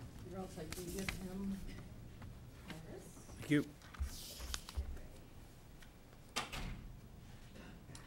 I am Reverend Lisa Landis, and I'd like to read the paper that I just handed the commissioners. Warning, it is my duty to inform you of your right to withdraw from any action that will violate your sworn oath to uphold the Constitution for the United States of America, as well as your state constitution. Anyone who, under color of law or unlawful authority, deprives any citizen of rights, privileges, or immunities secured to them by the U.S. Constitution is subject to civil and/or criminal penalties pursuant to Title 42 United States Code 1983, 1985, and 1986, as well as Title United States Code 241 and 242, which carries a fine of up to $10,000 and/or imprisonment for not more than 10 years or both. Ignorance of the law is no excuse. You have officially been noticed. Any unlawful thing you say or do will be used against you. And let me sum that up a little bit better. 42 U.S. Code 1983, violation of Constitution. Any official acting under color of state law. Police officers, prosecutors, municipalities, violation of constitutional rights. If there are 2 or more of you who conspire to injure, oppress, threaten, intimidate any person in free exercise or enjoyment of any right or privilege secured to him by Constitution. We're talking 10 years, $10,000. I don't know what that means to you, but my freedom is worth a whole lot, and that means I'm allowed to use my constitutional rights in order to acquire certain things. And I'm going to say that the people's voice, that there was a conspiracy in order to shut the people up so that the people of this community would not continue to state that there is corruption and that no one is being held accountable for it. Now, something else I'd like to say about the natural is not criminal until it's perverted for profit. When I was a little girl, I used to run around with no top on until one day my mother said that I wasn't allowed to do it anymore, and I was really upset about that, why I couldn't run around with my top on or with my top off and my brother could. And it was much later on that I started to understand, well, I'll tell you what, I looked in those National Geographic, so I can catch a look at those boobies that were supposed to be bad. And that's where the natural, when it gets perverted, it starts to come in as a profit. You know, if the naked body wasn't perverted, you know, we wouldn't have all of this pornography that people are paying for it. And then you have the medical industry. You could wrap up, Ms. Lance. Oh, did I go over? Way over. Yeah. Ooh, way cool. I'll continue the next time on All that. right. Thanks. Thank you, ma'am. You're just getting pornography. Next up. 50 Shades or whatever. Move we go into closed session. Second.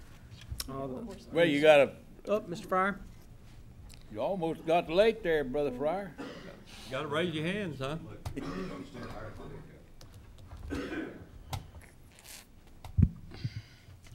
We'll make it short. Went through a thing there a minute ago that, you know, in the parks and stuff, and then when it's over, Mr. Gantz, you were talking about how great it is for people to put their land in land conservancies. That would be cool. But why has it cost the taxpayers of Buncombe County going on $6 million to get 5,000 acres? Why are we paying for something that somebody supposedly wants to giveth? So that's it's good speech. You know, I can talk out of both sides, but when let's tell the truth when we're telling. We're using taxpayers' dollars. I saw on the screen the other week $200-some thousand to be able to put something in the conservancy that would come from the taxpayers. We have 5,000 acres when we have spent over $5 million of the Buncombe County taxpayers' money. So that's, you know, let's bring the facts out when we do it. Facts are very clear in the record, and we get the leverage is, I forgot how much, but it's public record, and thank you for bringing that up. We're proud of that public record on this board. Any other comments tonight? Move we go into closed session. Second. Motion by Commissioner Bailey, second by Commissioner Peterson. Any discussion? All those in favor say aye. Aye. We are in closed session. Thank you.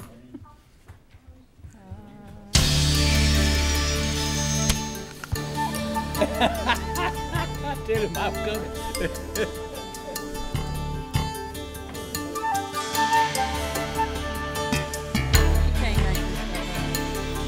Thank you.